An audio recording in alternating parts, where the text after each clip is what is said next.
In the early hours of June 4th, 1942, the vast Pacific Ocean stretched endlessly under a canopy of stars, its surface deceptively calm. Beneath that tranquil facade, two mighty naval forces were converging on a tiny speck of coral and sand called Midway Atoll. What was about to unfold would shize of Japanese citer the myth invincibility and alter the course of the entire Pacific War. This is the story of the greatest naval ambush in history, where American codebreakers, desperate courage, and a stroke of fortune combined to deliver a blow so devastating that the Japanese Empire would never recover. 6 months had passed since the surprise attack on Pearl Harbor plunged America into World War II. In those dark months, the rising sun had swept across the Pacific like a crimson tide. Hong Kong had fallen. Singapore, the supposedly impregnable fortress of the British Empire, had surrendered. The Philippines were lost. Bataan had become a death march. From Wake Island to the Dutch East Indies, Japanese forces had carved out an empire spanning thousands of miles of ocean. Their pilots were veterans, their ships were modern, and their confidence was absolute. The Imperial Japanese Navy had not tasted defeat in living memory.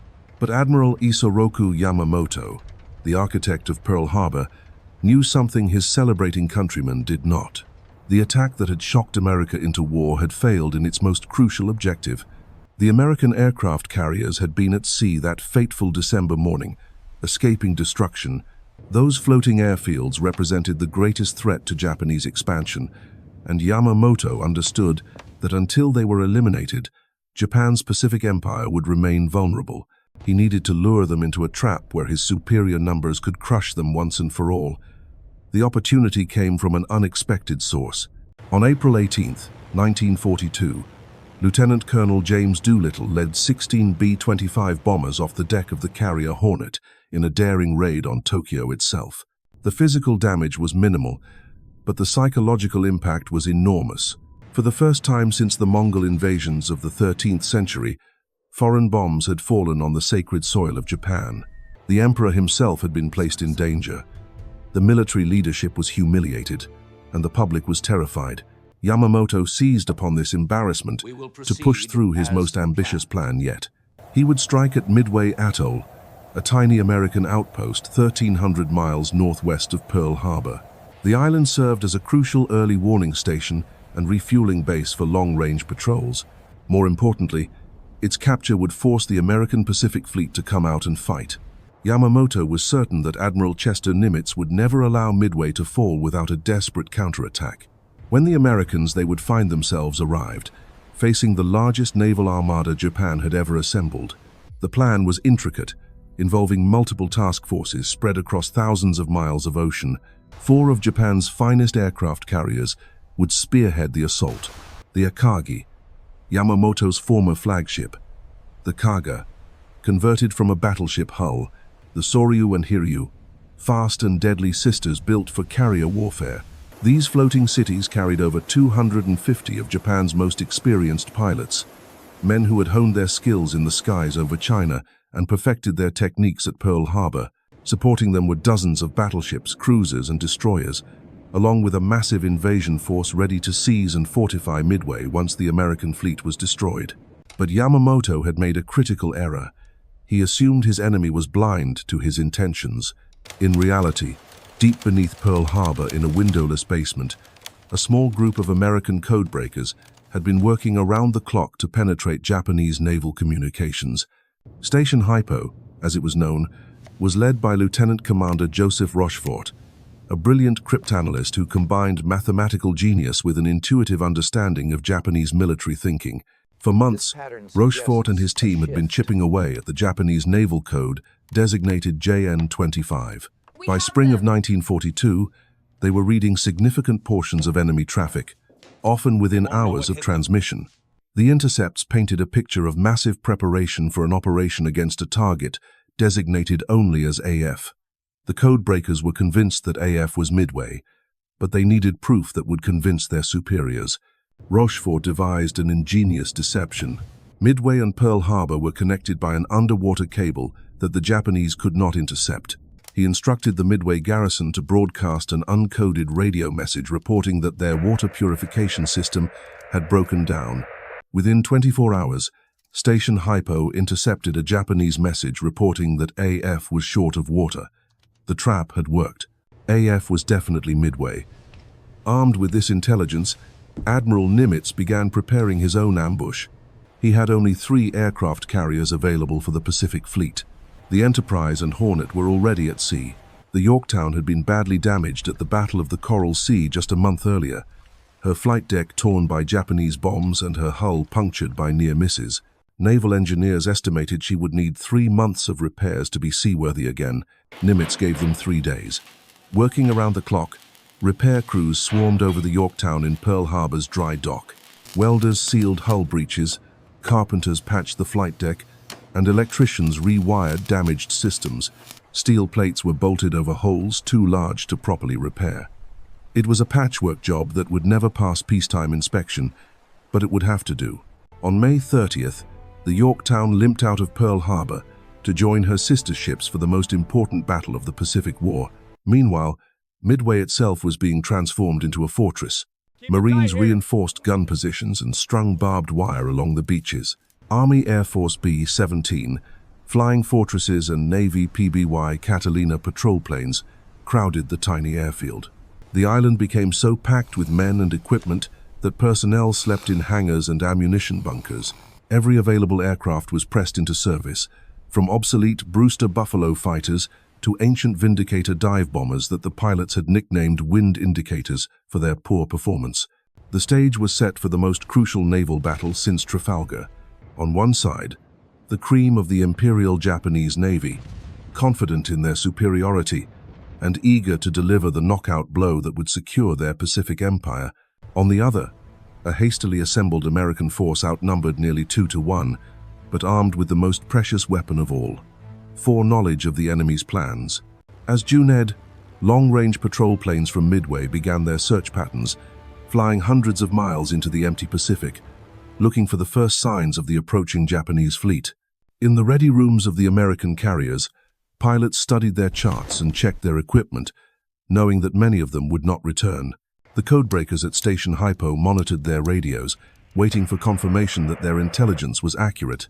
The Japanese came exactly as predicted, their massive fleet advancing through the pre-dawn darkness like a steel typhoon.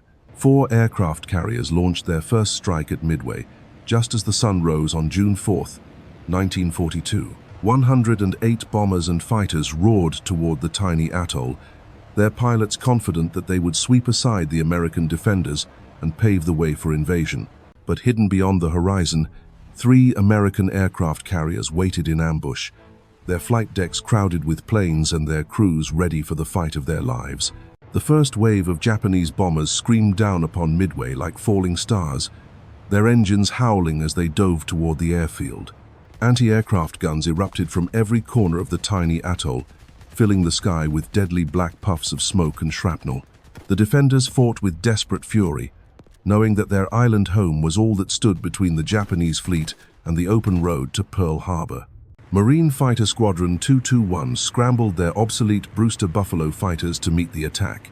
These aging aircraft, already outclassed by Japanese Zeros in every previous engagement, climbed slowly into coffins, but they pressed forward anyway. The morning sky.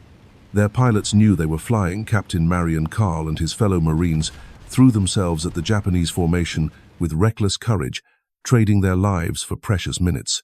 The Japanese bombers found their targets with practiced precision. Hangars exploded in towering fireballs. Fuel dumps erupted in sheets of orange flame that could be seen for miles. The runway cratered under the impact of 500-pound bombs. Yet even as buildings collapsed and men died, the essence of Midway's defenses remained intact. The airfield was damaged but not destroyed. American planes could still take off and land, and that meant the battle was far from over. Lieutenant Commander John Waldron stood on the flight deck of the Hornet, watching the smoke rise from Midway on the distant horizon. Around him, the crews of Torpedo Squadron 8 made their final preparations. These men had trained together for months, bonding into a brotherhood forged by shared danger and mutual trust. Waldron, proud of his Sioux heritage and respected by every man under his command, had drilled them relentlessly for this moment. The squadron's Douglas TBD Devastator torpedo bombers were already obsolete. slow and vulnerable compared to the sleek Japanese fighters they would face. But Waldron had prepared his men for this reality. He had told them repeatedly that when the time came, they would press home their attack regardless of the odds. There would be no turning back, no retreat. They would fly straight into the teeth of the enemy defenses and deliver their torpedoes at point-blank range, even if it meant certain death. As the order came to launch, Waldron gathered his pilots around him one last time. His voice was calm but filled with steel as he reminded them of their duty. They were not just fighting for their country or their ship. They were fighting for each other, and for the generations of Americans who would follow. The Japanese had to be stopped here, at Midway, or the war might be lost forever. One by one, the devastators thundered down the Hornet's flight deck and lifted into the blue Pacific sky. Behind them, dive bombers and fighters followed, the entire air group launching in coordinated waves. Similar scenes played out aboard the Enterprise in Yorktown as Admiral Raymond Spruance and Rear Admiral Frank Fletcher committed their precious aircraft to the attack. The American strike force spread out across the vast ocean, searching for the Japanese fleet, but coordination proved elusive in the immensity of the Pacific. Radio communications crackled with static and confusion. Some squadrons became separated from their escorts. Others flew on different headings, chasing conflicting intelligence reports. The carefully planned assault began to fragment into isolated groups of aircraft, each flying alone toward an enemy of unknown strength and position carriers, Admiral Chuichi Nagumo face. Aboard the Japanese, his own dilemma. The first attack on Midway had inflicted significant damage, but reports from his returning pilots indicated that a second strike would be necessary to completely neutralize the American base. At the same time, his scout planes were searching the surrounding ocean for signs of American naval forces. So far, they had found nothing, but Yamamoto had warned that enemy carriers might be in the area. Nagumo ordered his crews to prepare for a second strike on Midway. On the hangar decks of the Akagi, Kaga, Soryu, and Hiryu, ordnance crews began the laborious process of switching armament loads. Armor-piercing bombs intended for use against ships were removed from aircraft and replaced with high-explosive bombs designed to destroy ground targets. Torpedoes were wheeled away and stacked in storage areas. The process would take hours, leaving the Japanese carriers vulnerable during the transition. Then, at 7:28 in the morning, everything changed. A Japanese scout plane radioed a report that would alter the course of the battle. 10 enemy surface ships bearing 10 degrees, distance 240 miles from Midway, course 150 degrees, speed more than 20 knots. The pilot had found the American fleet. Panic swept through the Japanese flagship as officers tried to determine the composition of the enemy force. Were there aircraft carriers among those ships, or merely cruisers and destroyers? The scout pilot's initial report had not mentioned carriers, but a follow-up message sent 20 minutes later contained the words that chilled every Japanese naval officer to the bone. Enemy force accompanied by what appears to be aircraft carrier. Nagumo now faced an impossible choice. His aircraft were configured for a second strike on Midway, not for attacking ships. To switch back to anti-ship armament would take precious time, leaving his fleet exposed to American air attack. But to proceed with the Midway strike would mean ignoring a potentially greater threat. The American carriers had to be found and destroyed before they could launch their own planes. The Admiral ordered his crews to begin switching armament loads once again. Bombs were hastily removed from aircraft and replaced with torpedoes. Armor-piercing munitions were wheeled back into position. The hangar decks became scenes of frantic activity as sailors rushed to reconfigure their air groups for naval combat. Fuel lines snaked across the steel floors. Ordnance lay scattered in organized chaos. The carriers had become floating powder kegs, vulnerable to the slightest spark. At 9:20 in the morning, lookouts aboard the Japanese ship spotted the first wave of American attackers. Torpedo Squadron 8, led by John Waldron, had found the enemy fleet through a combination of skill, intuition, and sheer determination.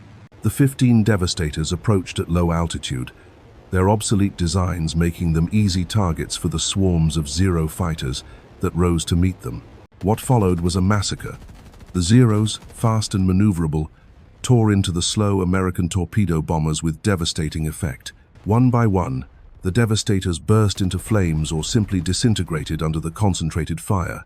Waldron's plane was among the first to fall, the squadron commander dying at the controls as he pressed home his final attack. His wingman followed moments later, then another and another. The Japanese pilots showed no mercy. They had been trained to view death in battle as the highest honor, and they expected the same warrior spirit from their enemies. The Americans did not disappoint. Even as their aircraft burned around them, the surviving members of Torpedo Squadron 8 continued their attack runs. They flew straight into the wall of enemy fire, launching their torpedoes at point-blank range before being shot down in turn. Ensign George Gay, the sole survivor of the squadron, watched in horror as his comrades died around him. His own plane had been hit multiple times, his gunner killed, his controls shot away. As his Devastator finally crashed into the Pacific, Gay found himself floating alone in the vast ocean, surrounded by the wreckage of his squadron and the oil slicks that marked the graves of his friends. But Torpedo Squadron 8 had not died in vain. Their sacrifice had drawn the Japanese fighter cover down to sea level, leaving the enemy carriers naked to attack from above. High in the clear morning sky, the dive bombers of the Enterprise and Yorktown were approaching their targets, unseen and unopposed. The stage was set for the most decisive 5 minutes in naval aviation history. Lieutenant Commander Wade McCluskey squinted through the glare of the morning sun, his eyes scanning the endless expanse of blue water far below. The skipper of Enterprise's Scouting Squadron 6 had been airborne for over 2 hours, leading 37 dauntless dive bombers in what seemed like a futile search for the Japanese fleet. Fuel gauges showed they were approaching the point of no return. Much longer, and they wouldn't have enough gas to make it back to the carrier. McCluskey had followed the prescribed search pattern, flying toward the calculated intercept point where intelligence predicted the enemy would be, but the ocean remained stubbornly empty. Radio chatter crackled with reports from other squadrons, some claiming contacts that turned out to be false, others reporting nothing at all. The carefully coordinated American attack was dissolving into chaos as squadrons became separated and lost in the vastness of the Pacific. Then McCluskey made a decision that would change history. Instead of turning back, he chose to extend his search, gambling precious fuel on a hunch. Banking his formation to the northwest, he followed the wake of a lone Japanese destroyer racing across the water at high speed. The ship was clearly heading somewhere important, and McCluskey bet everything that it was rushing to rejoin the main fleet. His gamble paid off spectacularly. At 10:22 in the morning, the clouds parted to reveal a sight that made every American pilot's heart race. Spread out below like toys in a bathtub were the 4 aircraft carriers of the Japanese striking force. The Akagi, Kaga, Soryu, and Hiryu sat in perfect diamond formation, their flight decks crowded with aircraft being refueled and rearmed. Around them, a screen of battleships, cruisers, and destroyers provided protection against surface attack. But their guns could do nothing against dive bombers plunging down from 20,000 feet. Most remarkably, the sky above the Japanese fleet was empty.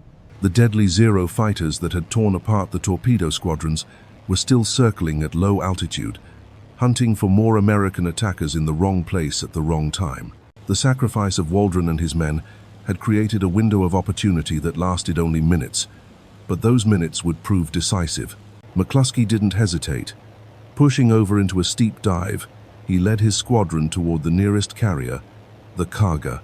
Behind him, 36 more Dauntlesses followed, their pilots selecting targets and adjusting their approach angles. The element of surprise was total. Japanese lookouts, focused on the torpedo attacks at sea level, never saw death approaching from above. The first bombs began falling at 10:26. McCluskey's 1,000-pound armor-piercing bomb struck the Kaga squarely amidships, punching through the flight deck and detonating deep in the ship's vitals. The explosion touched off secondary blasts as aviation fuel ignited and ammunition began cooking off. Within seconds, the mighty carrier was transformed from a floating fortress into a blazing inferno. Lieutenant Richard Best, leading the Enterprise's bombing squadron, selected the flagship Akagi as his target. His dive was textbook perfect, the Dauntless screaming down through increasingly heavy anti-aircraft fire. At 1,500 feet, Best released his bomb and pulled out of his dive so violently that he blacked out from the G-forces. When his vision cleared, he looked back to see a pillar of smoke and flame rising from the Akagi's flight deck. The bomb had struck the carrier just behind the island superstructure, right where aircraft were being refueled for the second strike on Midway. Aviation gasoline erupted in a sheet of flame that spread across the entire flight deck. Armed aircraft exploded like firecrackers, their bombs and torpedoes adding to the devastation. Within minutes, the ship that had launched the attack on Pearl Harbor was dying, her crew abandoning their posts as fires raged out of control. But the American attack was far from over. High above the carnage, Lieutenant Commander Maxwell Leslie led the dive bombers of the Yorktown toward the remaining Japanese carriers. Leslie's own bomb release mechanism had malfunctioned during the dive, leaving him weaponless, but his squadron pressed home their attacks with deadly precision. The Soryu, caught with her flight deck packed with fueled and armed aircraft, became the third victim of the morning. Bomb after bomb crashed through her wooden deck, each explosion triggering secondary blasts that tore the ship apart from within. Her aviation fuel tanks ruptured, flooding the hangar deck with volatile gasoline that ignited in a massive fireball visible for miles. In less than 5 minutes, 3 of Japan's most powerful aircraft carriers had been reduced to burning hulks. The cream of the Imperial Navy's aviation force was being consumed by flames as ammunition exploded and fuel tanks detonated. Hundreds of Japan's most experienced pilots, mechanics, and aircrew were trapped below decks or thrown into the oil-covered waters of the Pacific. Admiral Nagumo stood on the bridge of the Akagi, watching in stunned disbelief as his flagship burned around him. The confident officer who had led the attack on Pearl Harbor just 6 months earlier now faced the collapse of everything he had worked to build. Smoke billowed through the bridge windows, and the heat from the fires below made the steel deck plates too hot to touch with bare hands. His staff officers urged him to transfer his flag to another ship, but Nagumo seemed frozen by the magnitude of the disaster. The carefully planned operation to destroy the American Pacific Fleet had been turned upside down in a matter of minutes. Instead of delivering the knockout blow, his own force was being systematically annihilated by an enemy he had underestimated. Captain Ryusaku Yamamoto of the Soryu chose to go down with his ship, lashing himself to the bridge as flames engulfed the carrier's superstructure. His final message to the fleet was a simple acknowledgement of defeat. "I am going down with the ship. Please tell my family that I died fighting for the Emperor."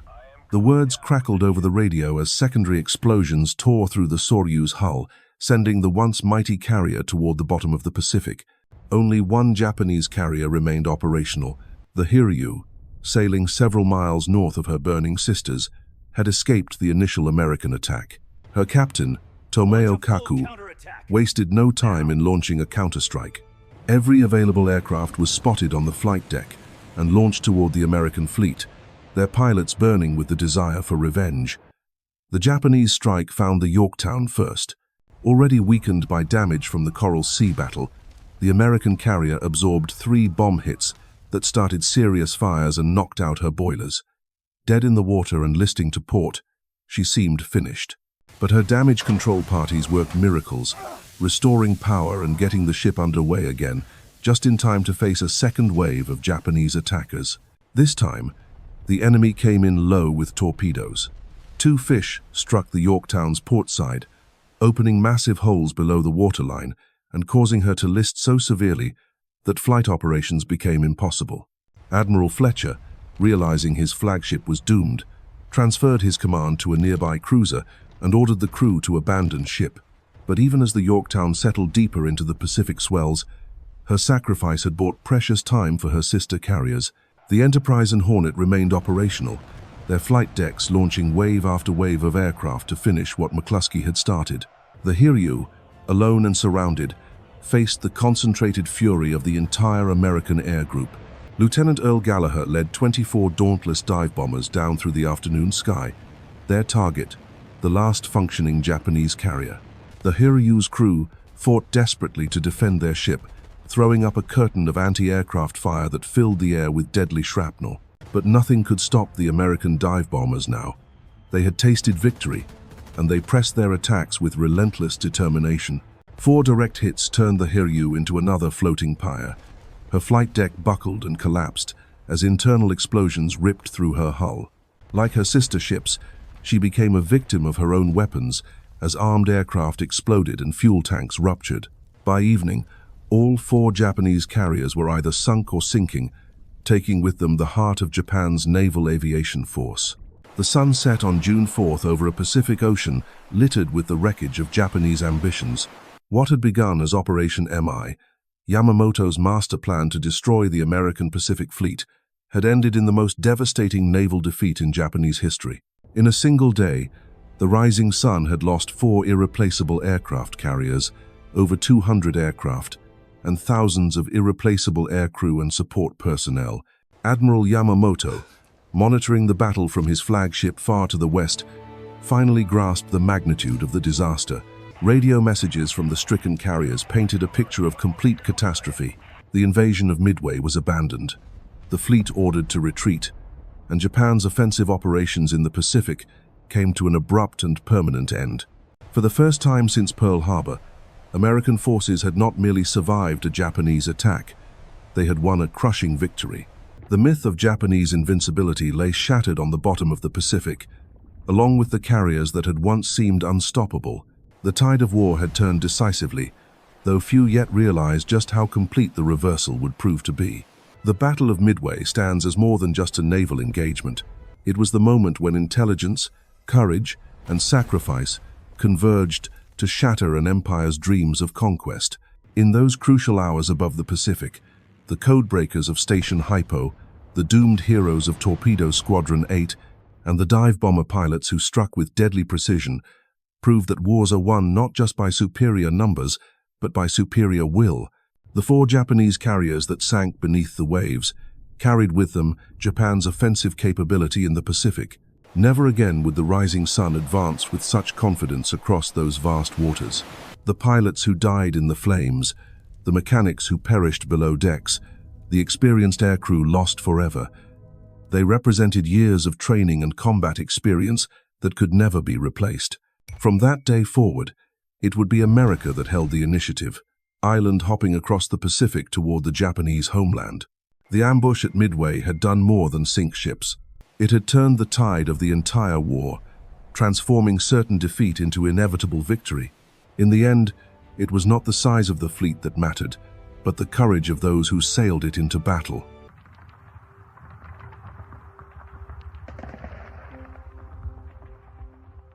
In the summer of 1942, along the banks of the Volga River, a city stretched beneath the scorching Russian sun, its factories humming with machinery of war, its streets bustling with 500,000 souls who had no idea they were about to witness one of history's most devastating battles.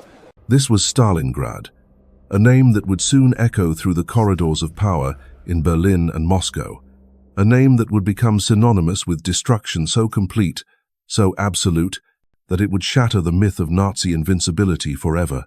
What unfolded here over the next 6 months wasn't just a battle.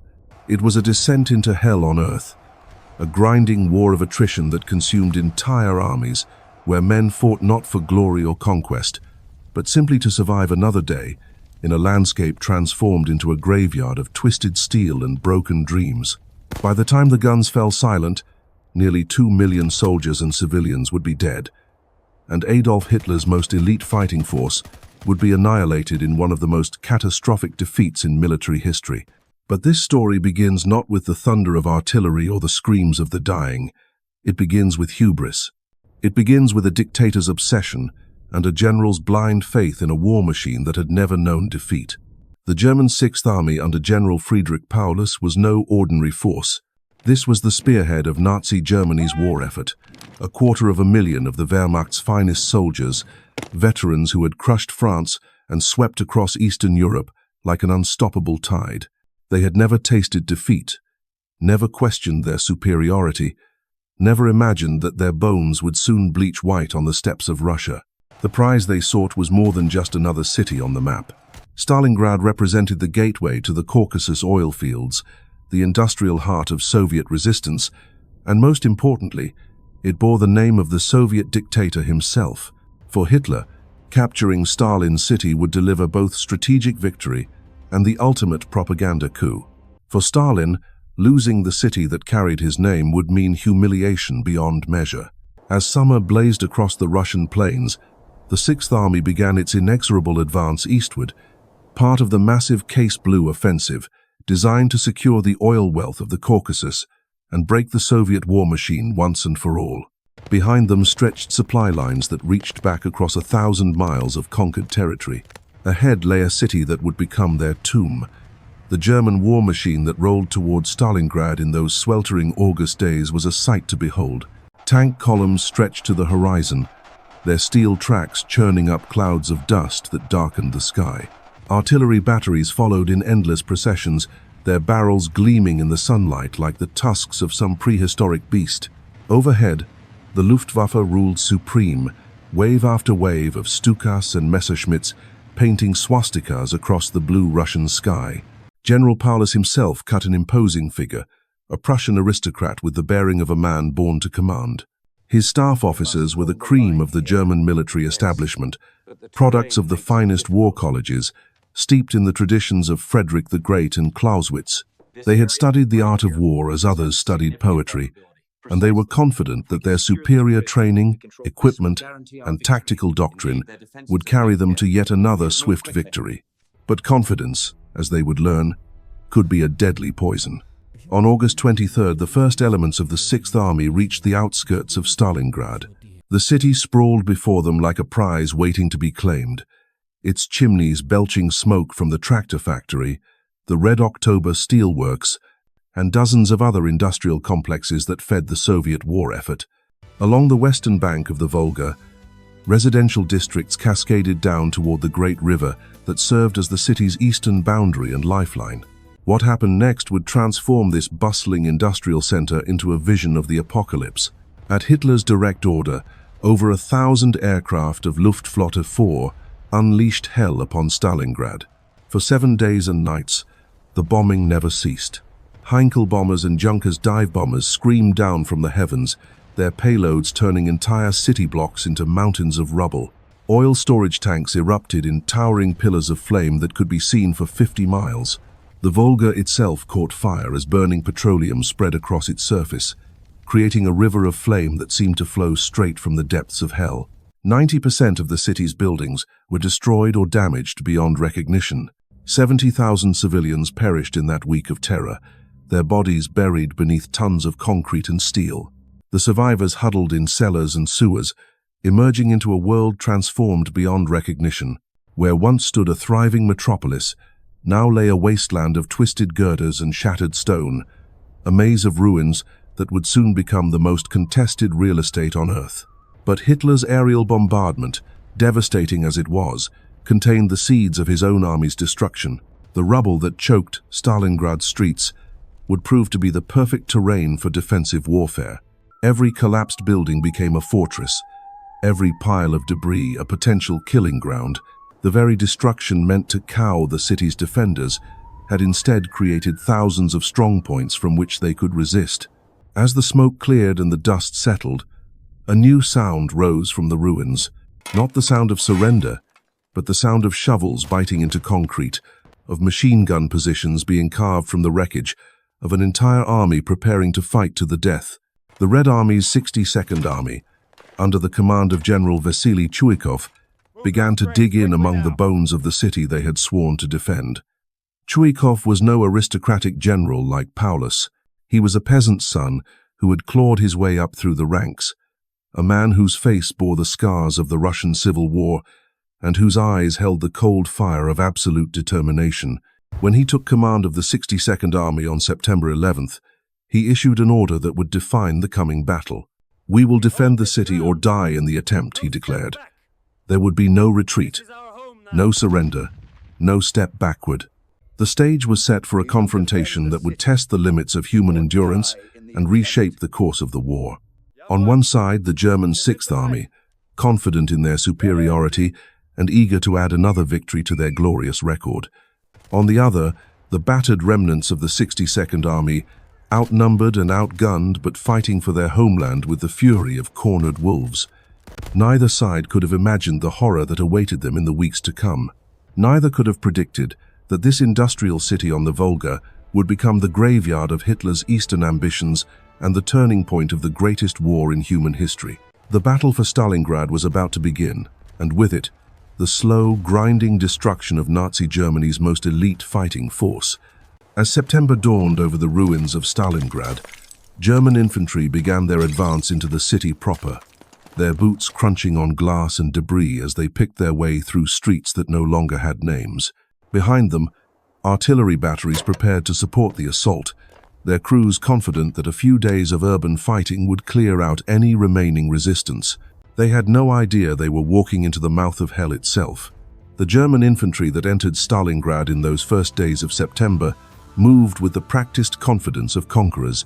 These were not green recruits fresh from the training camps of Bavaria, but hardened veterans who had marched through the Arc de Triomphe and watched Warsaw burn.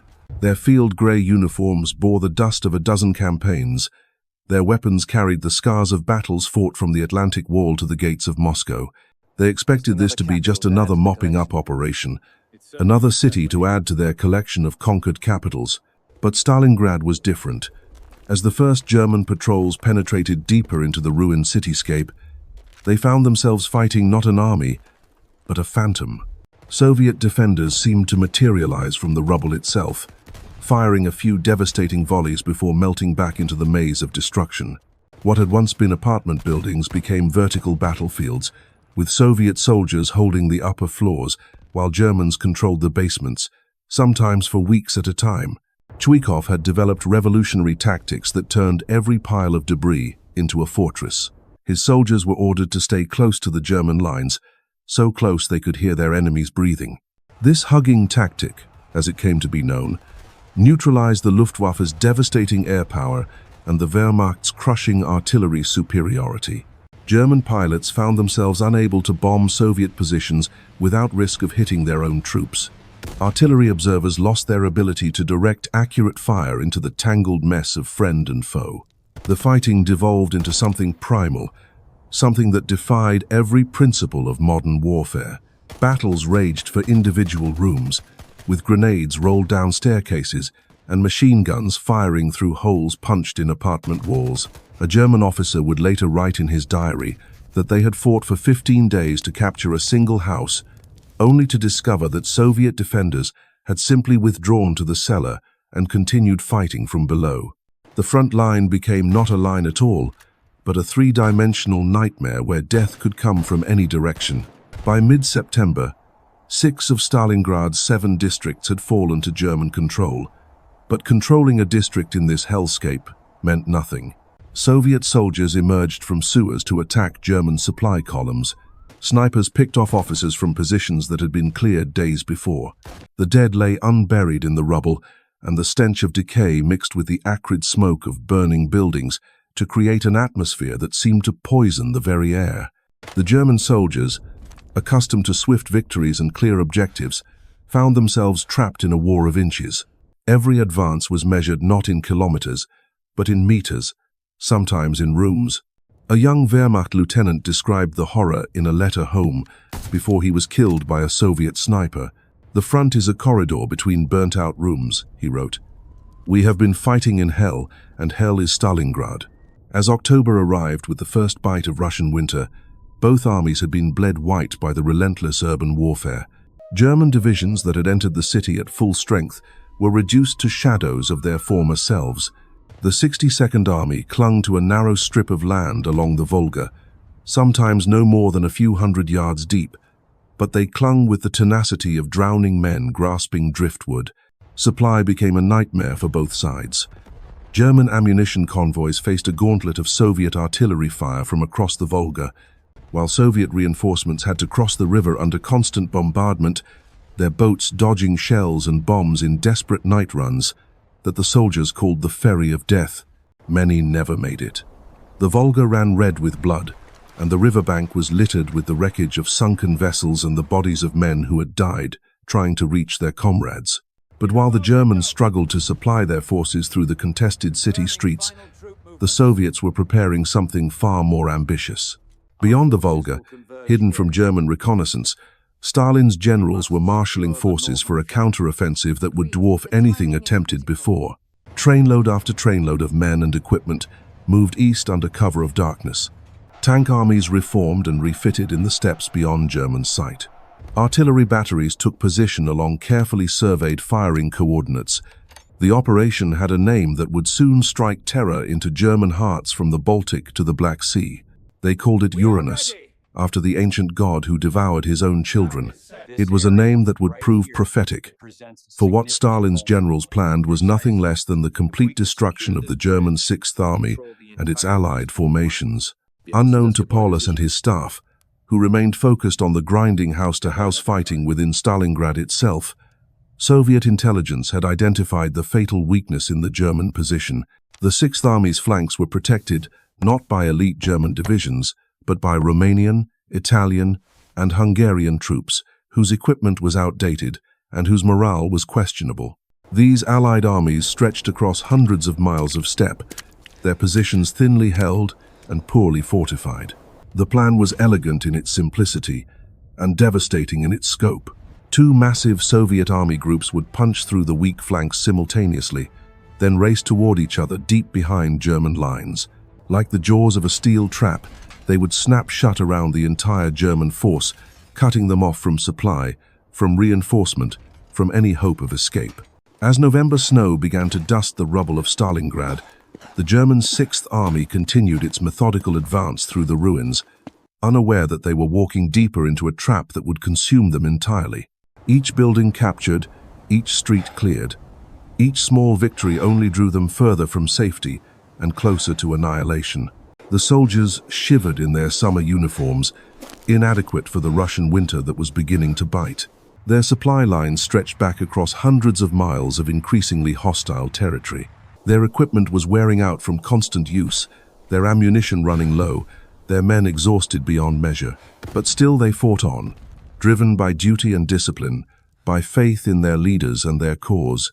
They had no way of knowing that in Moscow and in the field headquarters beyond the Volga, their doom was being planned with mathematical precision.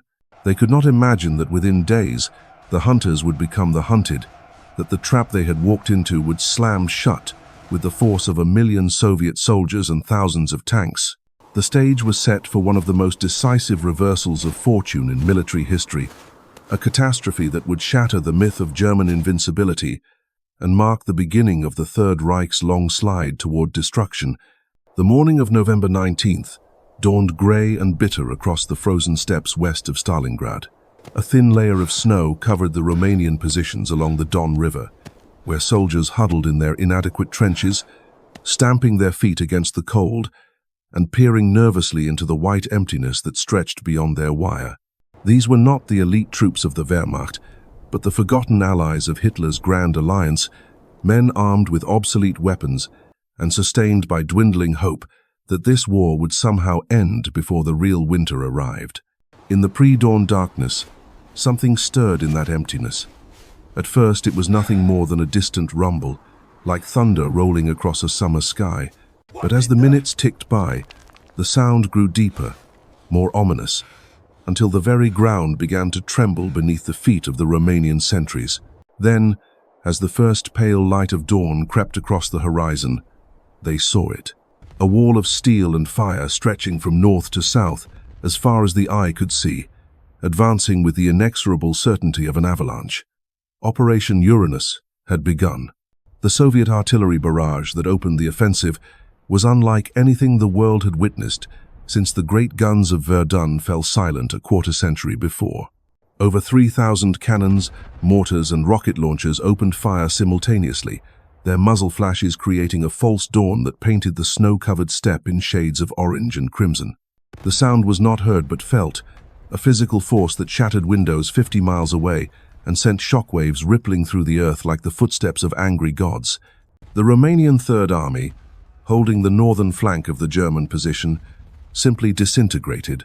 Entire battalions vanished in the opening minutes, their trenches obliterated by a steel rain that fell without mercy or pause. Those who survived the barrage emerged from their shattered positions to find themselves facing the spearhead of 3 entire Soviet armies, over 500,000 men supported by 900 tanks and 1,400 aircraft. The breakthrough was swift and devastating. Romanian resistance crumbled like paper in a firestorm as Soviet tank columns poured through gaps in the line that widened with each passing hour. By noon, the northern pincer of the Soviet offensive was racing southeast across the open steppe, leaving behind a trail of burning vehicles and abandoned positions. Behind the tanks came waves of infantry, their white winter camouflage making them nearly invisible against the snow as they mopped up pockets of resistance and pressed forward toward their ultimate objective. 200 miles to the south, the scene was repeating itself with mechanical precision. The 4th Romanian Army, tasked with protecting the 6th Army's southern flank, found itself under assault by another massive Soviet force. The southern pincer of Operation Uranus carved through their positions like a scythe through wheat, tanks and infantry, advancing in perfect coordination across terrain barriers to their advance that offered no natural. In his headquarters in Stalingrad, General Paulus received the first reports of the attacks with a mixture of concern and confidence. Flank attacks were nothing new in the fluid warfare of the Eastern Front, and he had weathered similar storms before. His staff officers bent over their maps, moving colored pins and calculating reserves, confident that German firepower and tactical superiority would soon restore the situation. But this was no ordinary flank attack. As the hours passed and the reports flooded in, a terrible picture began to emerge. The Romanian armies were not just retreating, they were collapsing. Entire divisions had ceased to exist, their commanders either dead or missing. Their units' German line were not measure scattered to the winds. The gaps thed in hundreds of yards, but in tens of miles, and through those gaps poured Soviet forces in numbers that defied belief. By nightfall on the first day, the Soviet northern and southern pincers had advanced over 30 miles, carving through the Axis defenses like hot knives through butter. Radio communications broke down, as command posts were overrun or abandoned. Supply columns fled in panic, as Soviet tanks appeared on roads that had been secure just hours before. The carefully planned German defensive positions became isolated islands in a sea of enemy forces. The men of the 6th Army, still locked in brutal combat within the ruins of Stalingrad itself, remained largely unaware of the catastrophe unfolding around them. They continued their grim work of clearing buildings and fighting for every room, every staircase, every cellar, their world reduced to the narrow confines of urban warfare. The sound of distant artillery fire was nothing new. The radio chatter about flank attacks just another worry in a war that had become an endless series of worries. But in the command bunkers, realization was beginning to dawn. The Soviet offensive was not a raid or a limited attack designed to relieve pressure on Stalingrad. It was something far more ambitious and far more dangerous. The two Soviet pincers were driving toward each other with a speed and determination that suggested a single, coordinated plan. If they met, if they closed the circle, the entire German 6th Army would be trapped. On the second day of the offensive, that nightmare became reality. Soviet tank units from the northern and southern pincers established radio contact as they approached the town of Kalach, a strategic crossing point on the Don River, 30 miles behind the German front lines. The trap was closing with mechanical precision, and caught within its jaws were over 250,000 German and Allied soldiers, the cream of Hitler's Eastern Army. The moment of encirclement came at 4 in the afternoon on November 22nd, when advance elements of the 21st and 51st Soviet armies linked up near Kalach. The radio message was brief and matter-of-fact, but its implications were staggering. The German 6th Army, along with significant portions of the 4th Panzer Army and various Allied units, was now completely cut off from the main German forces. In Berlin, the news struck Adolf Hitler like a physical blow.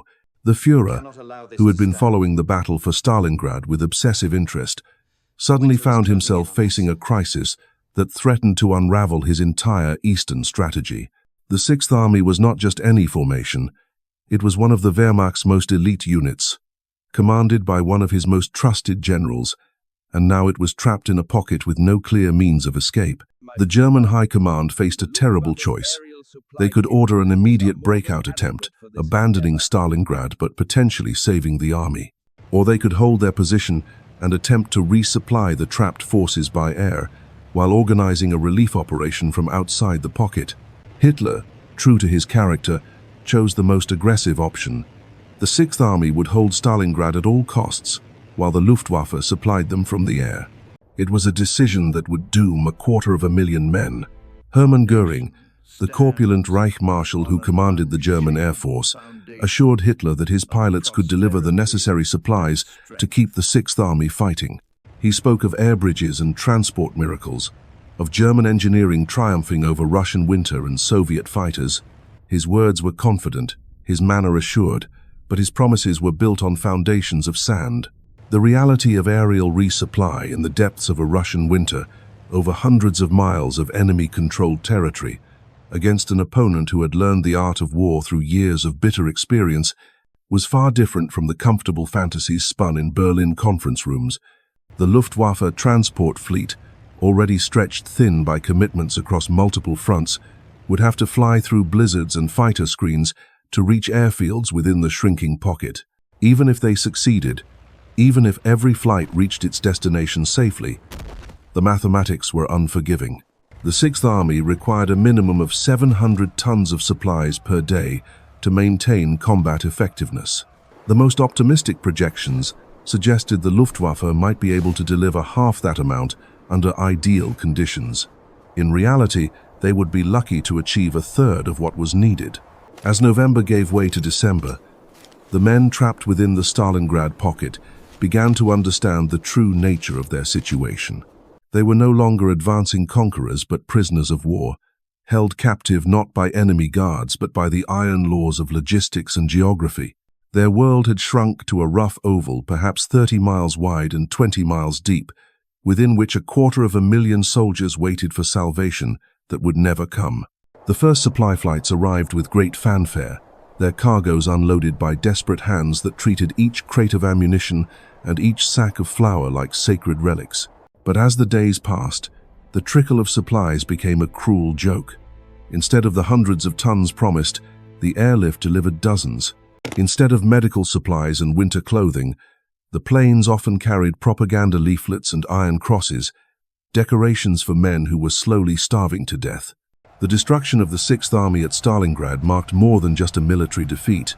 It shattered the myth of Nazi invincibility and proved that Hitler's war machine could bleed, could break, could be utterly destroyed by an enemy it had underestimated. The 250,000 men who marched confidently toward the Volga in the summer of 1942 had vanished into the frozen wasteland of the Russian steppe, their bones joining the countless others who had learned too late that empires built on hubris inevitably crumble under the weight of their own ambition.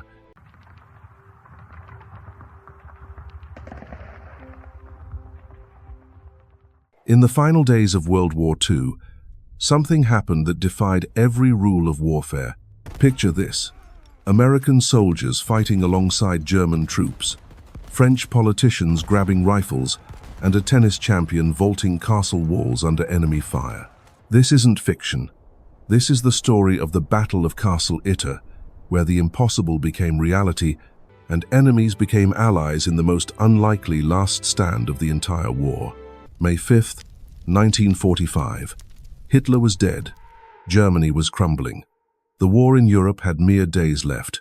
Yet in the Austrian mountains, one final battle was about to unfold that would rewrite everything we thought we knew about World War II. This wasn't just any battle.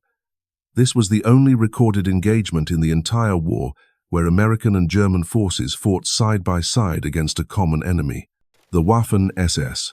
What you're about to hear sounds like something straight out of a Hollywood movie, but every word of this story is true. And by the end, you'll understand why this battle represents something far greater than just another military engagement. It was a moment when the very soul of humanity triumphed over the darkness of war. The setting for this extraordinary tale was Castle Itter, a 19th-century fortress perched high on a rocky outcrop in the Austrian Alps. But this wasn't just any castle. By 1943, the Nazis had transformed this once peaceful residence into something far more sinister, a prison for France's most valuable political prisoners. The castle's transformation began in 1940, when the Reich government leased it from its owner, but by February 7th, 1943, SS Lieutenant General Oswald Pohl had seized the property entirely under Heinrich Himmler's direct orders. What followed was the conversion of this historic castle into a specialized detention facility operated as a subcamp under the administration of the notorious Dachau concentration camp.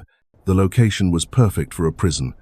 Sitting atop a 666-meter knoll at the entrance to the Brixental Valley, the castle commanded sweeping views of the surrounding countryside.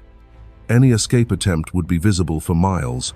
The medieval structure, with its thick stone walls and strategic position, had been extensively renovated in the late 19th century. Before the war, it had been a place of culture and refinement. Franz Liszt had stayed there. Tchaikovsky had orchestrated compositions within its walls. But by 1943, that artistic atmosphere had been replaced by the harsh reality of Nazi imprisonment. The prisoners held at Castle Itter weren't ordinary captives. These were the cream of French political, military, and cultural elite. Men and women whose names had shaped the destiny of nations.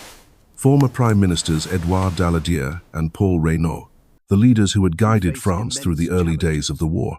General Maurice Gamelin, the commander who had led French forces during the Phoney War. Maxime Weygand, another former commander-in-chief, whose strategic mind had once been France's hope against German invasion. But the roster of prisoners read like a who's who of European prominence. There was Jean Barotre, the tennis champion, who had thrilled crowds across the continent before becoming a political figure in Vichy France. François de la Roque, the right-wing leader who had commanded the Croix de Feu movement. Léon Jouhaux, the trade union leader whose voice had spoken for millions of French workers. Marie-Agnès de Gaulle, the sister of Charles de Gaulle himself. These weren't just prisoners of war. They were living symbols of France's past and potentially its future. The conditions for these VIP prisoners were remarkably comfortable compared to standard concentration camps. They slept in converted guest rooms rather than barracks.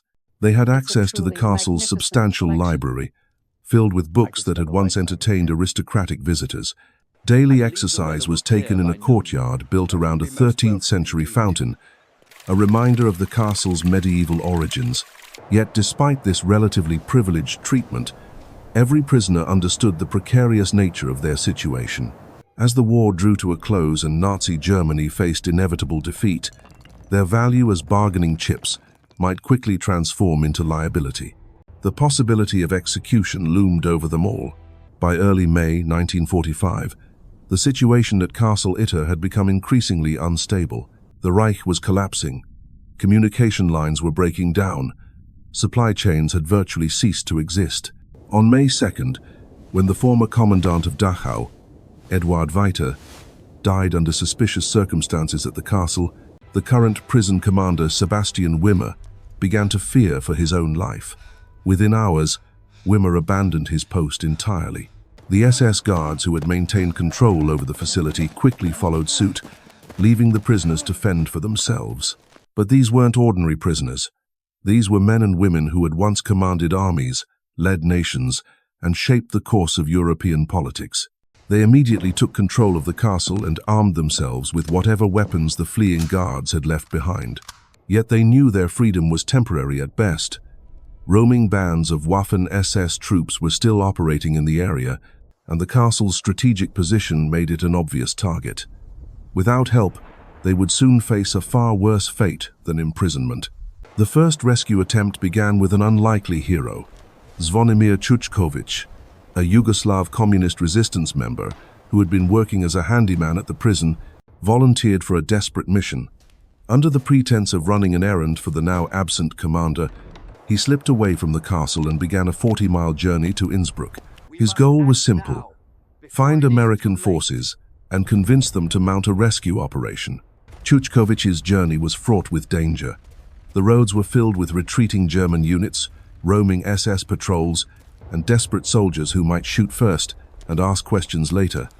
But somehow he made it through, eventually encountering the 409th Infantry Regiment of the US 103rd Division. His urgent plea for help was heard, and though the American troops couldn't immediately authorize an attack, they began planning a rescue mission. The first attempt was ambitious. A heavily armored rescue force was assembled and began moving toward Castle Itter. But as they advanced past Jenbach, roughly halfway to their destination, they came under heavy artillery fire. The shelling was so intense that the mission had to be recalled. Only 2 jeeps carrying auxiliary personnel were able to continue, but they lacked the firepower necessary to mount an effective rescue. With the first rescue attempt having failed, the situation at Castle Itter became increasingly desperate. That's when the prison's check cook, Andreas Krobot, stepped forward with an even more dangerous proposition. He would bicycle to the town of Wörgl, hoping to make contact with any Allied forces or local resistance fighters who might be able to help. It was a suicide mission by any reasonable measure, but Krobot understood that time was running out. Armed with a hastily written note explaining the situation, Krobot set off on his bicycle in the middle of the day on May 4th. The roads were dangerous, filled with retreating German forces and roaming SS units who would shoot anyone they considered suspicious. But Krobot's humble appearance as a cook on a bicycle allowed him to avoid detection.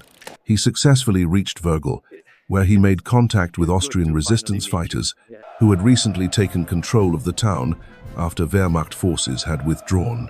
It was here that fate intervened in the most extraordinary way.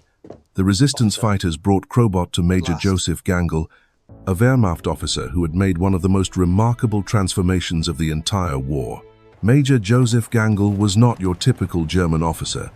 Born in Bavaria in 1910, he had spent years fighting on some of the most brutal battlefields of the Second World War.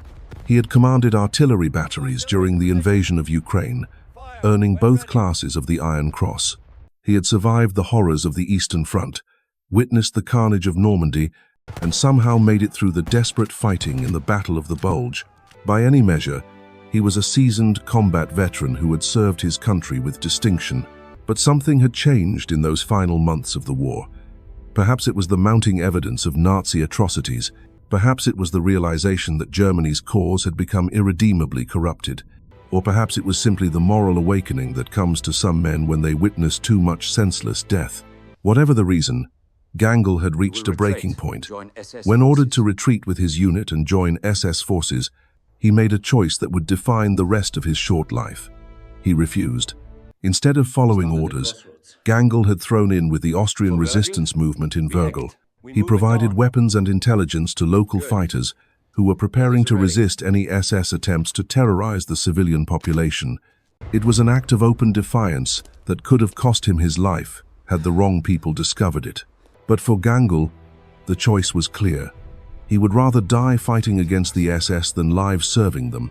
When Andreas Krobot arrived with news of the desperate situation at Castle Itter, Gangl immediately understood the stakes. These weren't just any prisoners. They were the future leadership of France, men and women who would play crucial roles in rebuilding Europe after the war. But Gangl also knew that his small force of 10 to 20 loyal Wehrmacht soldiers wouldn't be nearly enough to defend the castle against a determined SS assault. That's when Gangl made another extraordinary decision. He grabbed a white flag, climbed into his Kübelwagen, and drove toward the nearest American positions. It was an act of incredible courage. He was driving through territory filled with trigger-happy soldiers from both sides, any of whom might shoot first and ask questions later. But Gangl understood that the situation required desperate measures. The American unit he encountered was the 23rd Tank Battalion of the 12th Armored Division, commanded by Captain John Lee, Jr. Lee was everything you'd expect from an American tank commander in 1945. A stocky 27-year-old from Norwich, New York. He was a graduate of Norwich University, who had earned his reputation leading Company B across France and into Germany. His men called him Captain Jack, and he had the cigars, whiskey, and rough language to match the nickname. Lee had 4 Sherman tanks under his command, all M4A3 Sens that had carried him through the hills of France and across the Rhine. His tank, nicknamed Besottin Jenny after a cheating girlfriend, had become legendary among his crew. These weren't green recruits. They were battle-hardened veterans who had fought their way across Europe, earning Bronze Stars and the respect of their enemies along the way. The meeting between Gangl and Lee represented something unprecedented in the history of warfare. Here was a German major, still wearing the uniform of the Wehrmacht, approaching an American tank commander with a proposal for military cooperation. In any other circumstance, it would have been unthinkable. But these weren't ordinary circumstances. The war was effectively over. Hitler was dead, and both men understood that they were facing an enemy that transcended national boundaries. Lee's decision to trust Gangel and agree to the mission speaks volumes about both his character and his tactical intelligence. He could have easily dismissed the German officer as a potential trap or a desperate attempt at deception. Instead, he saw an opportunity to save lives and strike a blow against the SS, the organization that even many German military officers had come to despise. The alliance that formed between these two men would be tested in ways neither could have imagined. But first, they had to get to Castle Itter alive. Lee's initial force was modest but formidable. Along with Gangel's Wehrmacht soldiers, he had assembled a mixed group of American tankers and infantry. The irony was not lost on anyone involved. In an era when racial segregation was still official U.S. military policy, Black American soldiers were about to fight alongside German troops against a common enemy. The journey to Castle Itter began with Lee conducting a personal reconnaissance of the target. Together with Gangel and local resistance leader Hagleitner, he drove to the castle in the Major's Kübelwagen to assess the tactical situation. What they found was both encouraging and alarming. The castle's medieval fortifications provided excellent defensive positions, but its isolated location made it vulnerable to siege tactics. The SS forces in the area were estimated at over 100 men, well-armed and highly motivated. Lee had originally planned to bring additional tanks and supporting infantry from the recently arrived 142nd Infantry Regiment, but as the rescue column prepared to depart, they encountered an obstacle that would drastically reduce their strength. A bridge along the route proved too flimsy to support the weight of multiple Sherman tanks. Lee was forced to make a difficult decision. He would proceed with a much smaller force rather than risk losing his entire command to a bridge collapse. The final rescue force was unlike anything seen in the entire war. Lee commanded 2 Sherman tanks and 14 American soldiers. Alongside them rode 10 German Wehrmacht troops in a Kübelwagen and a small Mercedes truck. Never before had U.S. forces formally cooperated with German military units in combat operations. The journey to Castle Itter was not without incident. 6 kilometers from their destination, the mixed American-German column encountered an SS roadblock. The engagement was brief but intense. With Bazot and Jenny leading the charge, the combined force blasted through the SS position, scattering the defenders. African-American infantrymen riding on the Sherman's rear deck fought alongside German soldiers in the trucks, driving off the Nazi troops in a scene that would have been unimaginable just weeks earlier. When they finally reached Castle Itter, the defenders were greeted by a remarkable sight. French politicians and generals, some of the most prominent figures in European politics, rushed out to welcome their liberators, but turned to concern their relief quickly when they realized how small the rescue force actually was. Fewer than 30 men, 2 tanks, and a handful of vehicles against an estimated SS force of over 150 soldiers. Captain Lee wasted no time in organizing the defense. He positioned his men in strategic locations around the castle's perimeter, taking advantage of the medieval fortifications that had protected the structure for centuries. His Sherman tank, Bazot and Jenny, was positioned at the main entrance where its gun and machine guns could provide maximum coverage.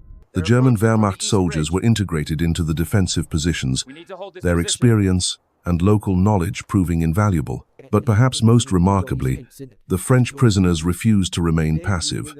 Despite Lee's orders for them to take cover, these former prime ministers, generals, and political leaders grabbed weapons and took their places alongside their rescuers. It was an extraordinary scene.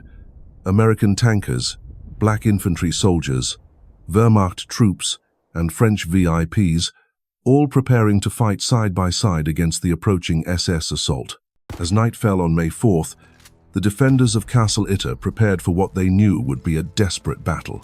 Intelligence reports suggested that the SS force was larger and better equipped than originally estimated.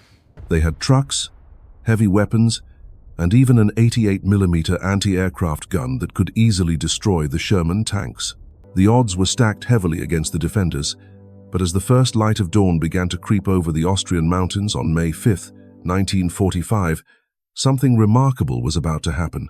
The most unlikely alliance in the history of warfare was about to face its ultimate test. The morning mist clung to the valley floor as the first shells began to fall.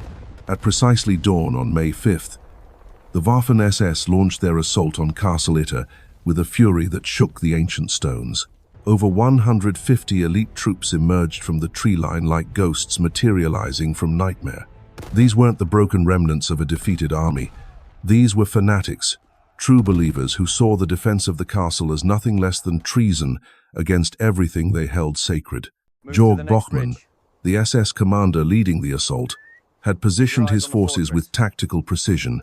His men carried the finest weapons the Reich could still provide: machine guns, mortars, and that devastating 88mm gun that could punch through tank armor like paper.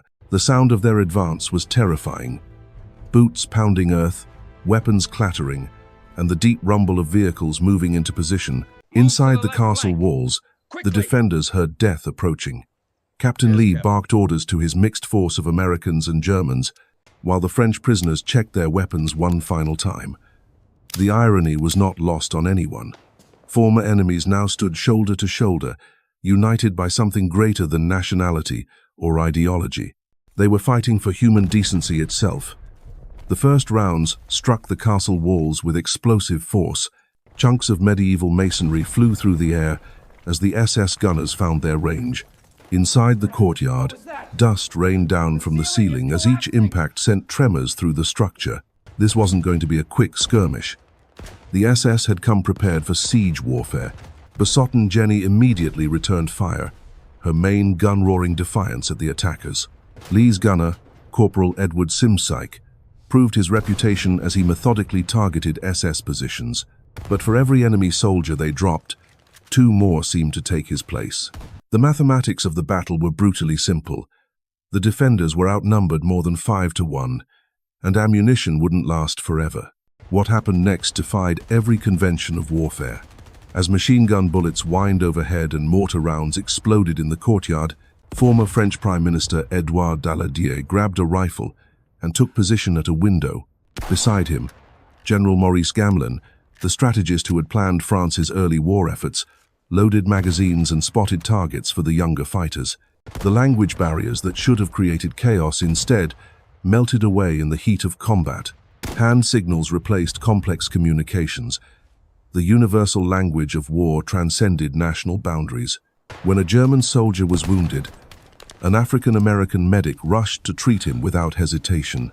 When ammunition ran low in one sector, French politicians carried boxes of rounds to the front lines. Jean Borotra, the tennis champion whose athletic prowess had once entertained crowds across Europe, proved that his reflexes served him well in combat. Moving with the same grace that had made him famous on the courts, he darted between positions, carrying messages and ammunition, while SS bullets cracked through the air around him. His presence alone seemed to inspire the other defenders. If a tennis player could show such courage, how could trained soldiers do any less? The SS assault intensified as the morning wore on. Bochmann's men had established positions in the surrounding hills, creating overlapping fields of fire that made movement within the castle extremely dangerous. Every window became a potential death trap. Every doorway offered an invitation to enemy snipers. The defenders were being compressed into an ever smaller area, their options narrowing with each passing hour. Major Gangl moved through the defensive positions like a man possessed. His transformation from Wehrmacht officer to resistance fighter was complete. Here was a soldier who had fought across half of Europe for the German army, now directing fire against SS troops with tactical expertise earned through years of bitter experience.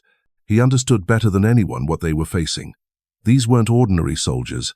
They were ideological warriors who would rather die than accept defeat.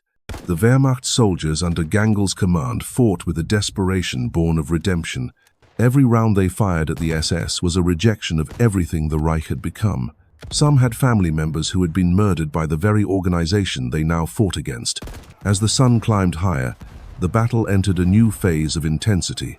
The SS 88mm gun had found its range, and its shells were systematically destroying the castle's defensive positions. Ancient stones that had withstood centuries of weather and warfare were reduced to rubble in minutes. The sound of each impact was like the world ending. a crushing explosion that left ears ringing and hearts racing. Besotted Jenny, Lee's faithful Sherman, absorbed hit after hit while continuing to return fire. Her armor was scarred and dented, her paint blackened by near misses, but her gun still spoke with authority. Inside the tank, the crew worked with practiced efficiency despite the hellish conditions. The temperature inside the fighting compartment soared as they fired round after round at the SS positions. Sweat mixed with cordite smoke created a choking atmosphere that would have broken lesser men, but even the mighty Sherman had limits. When an 88mm shell finally found its mark, the result was catastrophic. The round punched through the tank's frontal armor, sending deadly fragments ricocheting through the crew compartment. Miraculously, most of Lee's crew survived, but Besotted Jenny was finished as a fighting vehicle. Her gun fell silent, and with it went the defenders' most powerful weapon. The loss of the tank sent a shiver of fear through the defensive positions. Without armor support, the castle became far more vulnerable to direct assault. The SS commanders recognized the opportunity and began massing their troops for a final push. This was the moment they had been waiting for. With the American tank neutralized, they could storm the walls and finish what they had started. Inside the castle, ammunition supplies were running dangerously low. Lee counted his remaining rounds and realized they had perhaps an hour of fighting left before they would be reduced to throwing rocks. The radio crackled with static as he attempted to call for reinforcements, but the range was limited and atmospheric conditions poor. His messages were going out, but whether anyone was receiving them remained unclear. The French prisoners, meanwhile, had transformed from political figures into hardened fighters. Léon Jouhaux, the trade union leader whose voice had once swayed millions, now used that same commanding presence to organize ammunition distribution. André-François Poncet, the diplomat who had negotiated with world leaders, applied those same skills to coordinating defensive positions. These men had spent their careers wielding words as weapons. Now they wielded rifles with equal determination. As the afternoon shadows began to lengthen, the situation became increasingly desperate. The SS had established a complete perimeter around the castle, cutting off any possibility of escape. Their fire was becoming more accurate as they adjusted to the defenders' positions. Casualties among the mixed American-German-French force were mounting, and medical supplies were running low. Every man in the castle understood that they were living on borrowed time. The Battle of Castle Itter stands as history's greatest proof that courage knows no nationality. When evil threatens humanity itself, ordinary people become heroes, enemies become allies, and the impossible becomes inevitable. This wasn't just warfare, it was the triumph of human decency over darkness, reminding us that even in our darkest moments, we can choose to stand together against tyranny.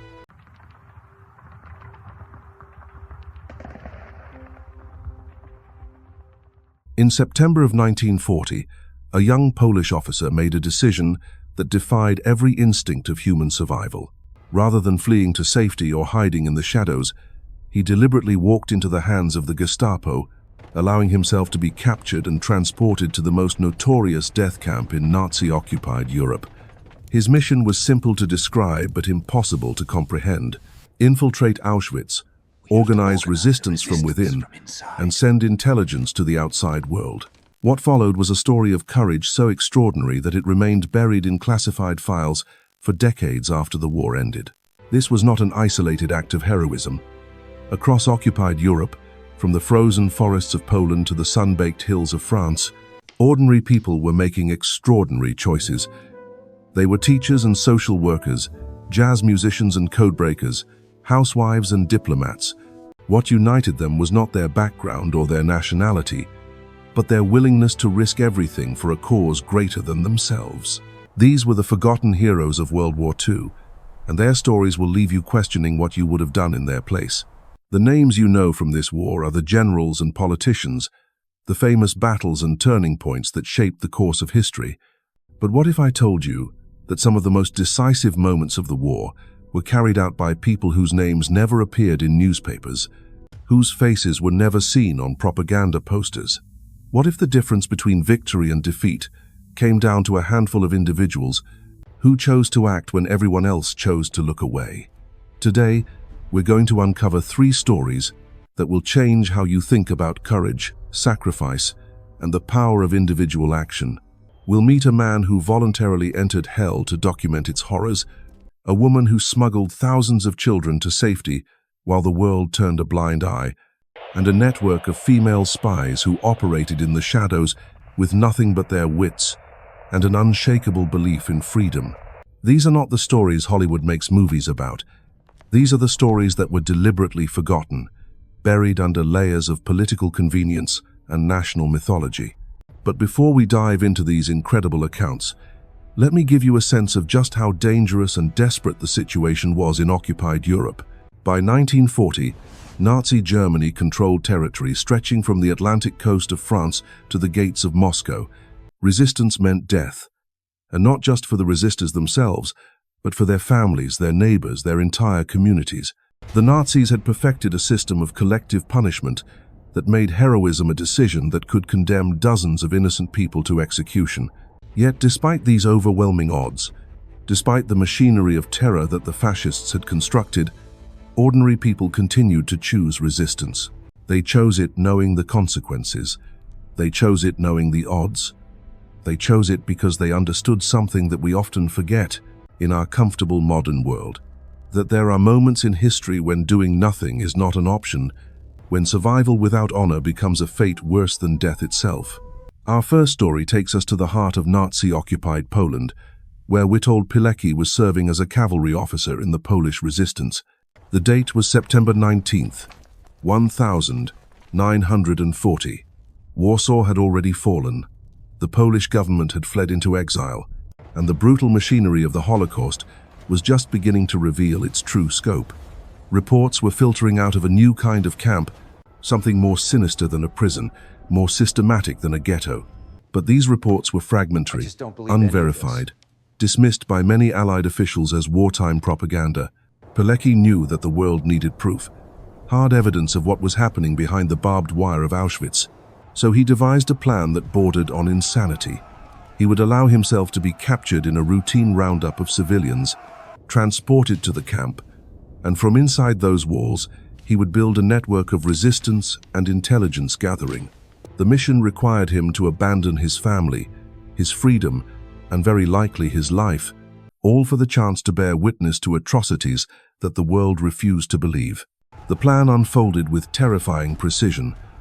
On September 19th, Pilecki deliberately walked into a German street roundup in Warsaw. He carried false identity papers identifying him as a common criminal, knowing that political prisoners were often executed immediately while criminals were sent to labor camps. The ruse worked.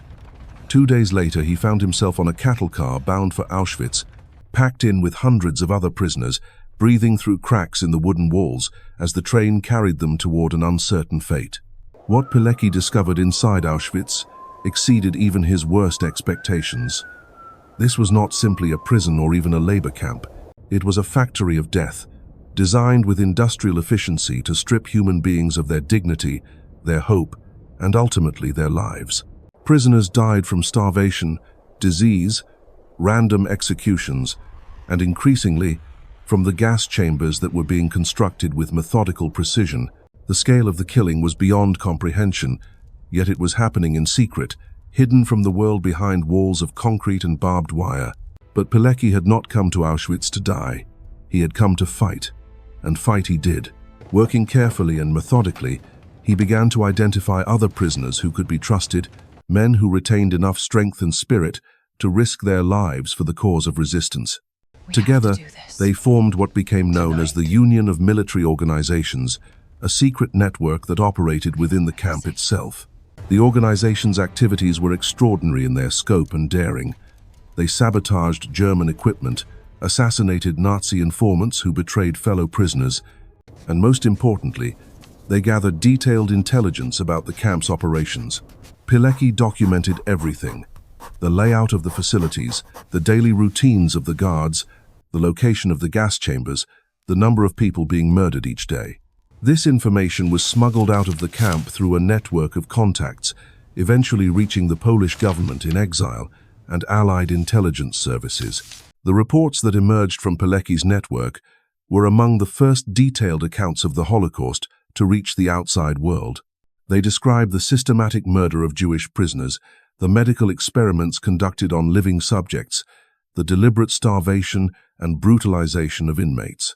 These reports reached London as early as 1941, providing the Allies with clear evidence of Nazi war crimes, more than a year before similar intelligence began arriving from other sources. Yet even as Pilecki risked his life to gather this evidence, the response from the outside world was devastating in its inadequacy. Allied officials questioned the reliability of the reports, suggested that the numbers were exaggerated, argued that military resources could not be diverted to rescue missions. The intelligence was filed away, treated as one source among many, while the killing continued on an industrial scale. After 2.5 years inside Auschwitz, Pilecki made another decision that defied comprehension. He organized his own escape, not because he could no longer endure the conditions, but because he believed he could be more effective fighting from the outside. The escape itself was a masterpiece of planning and courage, involving the theft of German uniforms, the cutting of telephone wires, and a desperate flight through the Polish countryside with the entire SS apparatus searching for the escapees. Freedom should have been the end of Pilecki's story, but it was barely the beginning. His escape from Auschwitz was followed by continued service in the resistance, participation in the Warsaw Uprising, and ultimately, a post-war fate that was perhaps more tragic than anything he had endured in the camp itself. The communist government that took control of Poland after the war viewed Pilecki as a threat, a symbol of the non-communist resistance that they were determined to eliminate. In 1947, he was arrested by the secret police, subjected to torture and show trials, and eventually executed as an enemy of the state. His story was buried, his heroism erased from official histories, his sacrifice forgotten by the very nation he had risked everything to serve. This deliberate erasure of Pilecki's story reflects a broader pattern that affected countless heroes of the resistance movement. The post-war world had little room for moral complexity, for stories that did not fit neatly into national myths or political narratives. The heroes who had fought fascism found themselves facing new forms of tyranny, their wartime courage becoming a liability in the emerging Cold War landscape. But Pilecki's story was not unique in its tragic aftermath. Across Europe, the very people who had risked everything to preserve freedom were being silenced, marginalized, and in many cases, eliminated by the governments they had helped bring to power. This systematic forgetting was not accidental. It was a deliberate policy, a rewriting of history that elevated certain types of heroism while burying others. The grand narratives of national liberation had no place for individuals whose loyalty transcended political boundaries, whose moral courage operated outside the framework of state-sanctioned resistance. These were stories too complex for propaganda, too morally challenging for simple celebration. But while men like Pilecki were operating inside the concentration camps, another form of resistance was taking shape in the cities and countryside of occupied Europe. This resistance was quieter, more subtle, but no less dangerous. It was carried out primarily by women, and its goal was not to gather intelligence or sabotage military installations, but to save lives, one child at a time. The woman at the center of this story was Irena Sendler, a Polish social worker whose small stature and gentle demeanor masked a determination that would ultimately save more lives than entire military units. In the summer of 1940, as the Nazis were constructing the walls that would seal the Warsaw Ghetto, Sendler was quietly developing a network that would become one of the most effective rescue operations of the entire war. The Warsaw Ghetto was designed as a death trap, a holding pen where over 400,000 Jewish residents were crammed into an area of just over 1 square mile. The conditions were deliberately horrific, with families of 8 or 10 people sharing single rooms, food rations calculated to ensure slow starvation, and disease spreading unchecked through the overcrowded streets. The Nazis intended for the ghetto to serve as a way station, a place where Jewish families would be weakened and demoralized before their final transportation to the extermination camps. But Sendler saw something else in the ghetto's walls. She saw an opportunity. As a social worker with the city's health department, She had official permission to enter the ghetto, to monitor sanitary conditions, and control the spread of infectious diseases. This bureaucratic cover gave her access that few other outsiders possessed, and she used it to begin the most audacious rescue operation of the war. The plan was breathtakingly simple in concept, but terrifyingly complex in execution. Sendler and her growing network of accomplices would smuggle Jewish children out of the ghetto, provide them with false identities and Christian families willing to hide them, and maintain secret records that would allow surviving parents to reclaim their children after the war. Each rescue required split-second timing, nerves of steel, and the cooperation of dozens of people, any one of whom could betray the entire operation with a single word. The methods they used read like something from a spy novel, yet they were all too real. Babies were sedated and hidden in toolboxes, their cries muffled as they were carried past German guards. Older children were taught Christian prayers and given false names, then walked out through cemetery gates that connected to the Aryan side of the city. Some were smuggled through sewage pipes, others in potato sacks, still others in coffins alongside the bodies of the dead. Each rescue was a masterpiece of improvisation and courage. Sendler would enter the ghetto with her official paperwork, identify children whose parents were willing to part with them, and coordinate their extraction with a precision that would have impressed military commanders. But this was not a military operation. It was an act of pure moral courage, carried out by ordinary people who had decided that saving lives was worth any risk. The psychological toll on parents was unimaginable. They were asked to give up children to strangers, hoping for future reunion. Many families chose to stay together, accepting death rather than separation. But others, seeing deportation inevitable, made the agonizing decision to let their children go. Sendler understood that the rescue itself was only half the mission. The other half was ensuring that these children could be returned to their families when the war ended. So she began keeping meticulous records, writing down real names of rescued children alongside their false identities, noting where they had been placed and with whom. These records were her most dangerous secret, a death sentence written in her own hand if they were ever discovered. The information was too sensitive to keep in any normal hiding place. Instead, Sendler sealed the documents in glass jars and buried them under an apple tree in her friend's backyard. The jars contained names of over 2,500 children, each name representing a family torn apart by war. A child saved from certain death, a parent's desperate hope for the future. For 3 years, this operation continued with remarkable success. Children disappeared from the ghetto and reappeared in convents, orphanages, and private homes across Warsaw and beyond. The network grew to include nurses, teachers, priests, and dozens of ordinary citizens who risked their lives daily to maintain the deception. They forged documents, coached children in their new identities, and created elaborate cover stories to explain the sudden appearance of new family members. But in October of 1943, the operation came to a devastating end. Someone, somewhere in the network, had been compromised. The Gestapo arrived at Sendler's apartment in the pre-dawn darkness, breaking down her door and dragging her from her bed.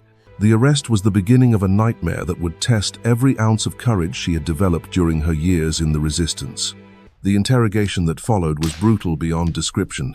The Nazis were not interested in the children themselves. They were interested in the network, the names of accomplices, the location of records. They broke her legs and feet, shattered her arms, subjected her to torture techniques designed to extract information while keeping the victim conscious and coherent. For weeks, Sendler endured agony that defied human endurance, yet she revealed nothing. Not a single name, not a single location, not a single detail that could compromise the children she had saved. The sentence, when it came, was death. Sendler was scheduled for execution, her name added to the daily list of prisoners who would be shot at dawn. But on the morning of her scheduled execution, something extraordinary happened. A guard appeared at her cell, unlocked the door, and led her not to the execution yard, but to freedom. Her colleagues in the resistance had managed to bribe the guard, using money collected from across the network to purchase her life. Even in freedom, Sendler's work continued. She spent the remainder of the war in hiding, her identity compromised but her mission unchanged. When Warsaw finally fell to Soviet forces in 1945, one of her first acts was to dig up those glass jars, to unearth the names and identities of the children she had saved. The task of reunion began immediately, though it proved to be heartbreaking in its own way. Most of the parents were dead, murdered in Treblinka or other extermination camps during the final liquidation of the ghetto. The children Sendler had saved were alive, but they were orphans, their families erased from the earth. Yet the rescue had succeeded in its fundamental goal. These were children who grew up, who had families of their own, who carried forward the memory of parents who had loved them enough to let them go. Sendler's story should have made her one of the most celebrated heroes of the war.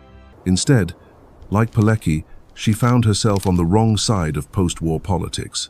The communist government of Poland had no interest in celebrating the heroism of someone who had operated outside official party structures. Her story was buried, her accomplishments minimized, her name erased from official histories. For decades, Irina Sendler lived in obscurity, working as a nurse and raising her own family, while the children she had saved grew up across Poland and beyond.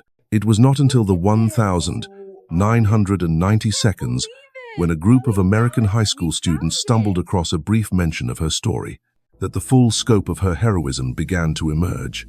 These students, working on a school project about Holocaust heroes, discovered that this forgotten Polish social worker had saved more Jewish lives than Oskar Schindler. Yet her name appeared in no history books, no monuments commemorated her actions, no films told her story. The rediscovery of Sendler's heroism sparked a broader recognition of how many stories had been lost, how many heroes had been forgotten. Her rescue of 2,500 children was not an isolated incident, but part of a vast network of resistance that operated across occupied Europe, carried out by people whose names we will never know, whose courage we are only beginning to understand. But while Sendler was orchestrating her rescue operations in the Warsaw Ghetto, another form of resistance was taking shape in the shadows of Nazi-occupied France. This resistance was carried out by women who had volunteered for the most dangerous assignment imaginable. They were agents of the Special Operations Executive, Britain's secret organization tasked with setting Europe ablaze from within. These were not soldiers in any traditional sense. They were mothers and teachers, shopgirls and aristocrats, united by their willingness to parachute into enemy territory, with nothing but forged papers, a radio transmitter, and the slim hope that their cover stories would hold under interrogation. The life expectancy of an SOE agent in occupied France was measured in months, not years.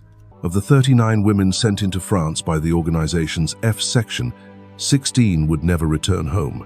They would die in concentration camps, face firing squads, or simply disappear into the night, their final moments known only to their executioners.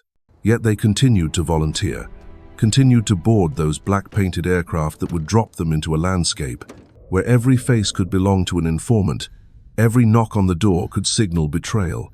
Among these women was Violette Sabo, whose story reads like something from a thriller novel, except that every word of it was real. Born to a French mother and English father, Violette possessed the linguistic skills and cultural knowledge that made her invaluable to the resistance. But what truly set her apart was her motivation. Her husband, Etienne Szabo, had been killed fighting with the Free French forces in North Africa. She had a young daughter at home in London, a comfortable life that she could have maintained throughout the war. Instead, she chose to honor her husband's memory by carrying on the fight that had cost him his life. Her first mission into France was a remarkable success. Dropped near Cherbourg in April 1944, she established contact with resistance networks, coordinated supply drops, and helped organize sabotage operations that would prove crucial during the D-Day landings. For weeks, she moved through the French countryside with a confidence that bordered on audacity. Her cover identity as a secretary holding firm under casual scrutiny, she completed her objectives and was extracted safely back to England, where her handlers immediately began planning her return.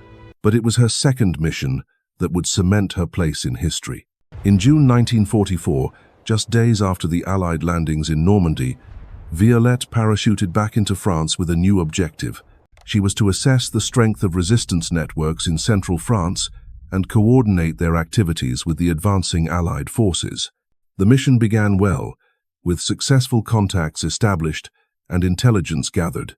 But as she and her French colleague were driving through the countryside near Salon-la-Tour, they encountered something that would change everything. A German patrol from an SS infantry regiment was moving along the same road, heading to reinforce German positions against the advancing Allies.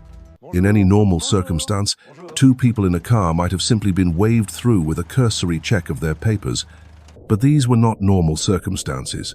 The Germans were nervous, suspicious, on edge from the constant harassment by resistance fighters. When they signaled for the car to stop, Violette's companion made a split-second decision that would doom them both. Instead of stopping, he accelerated. The chase that followed was brief and brutal.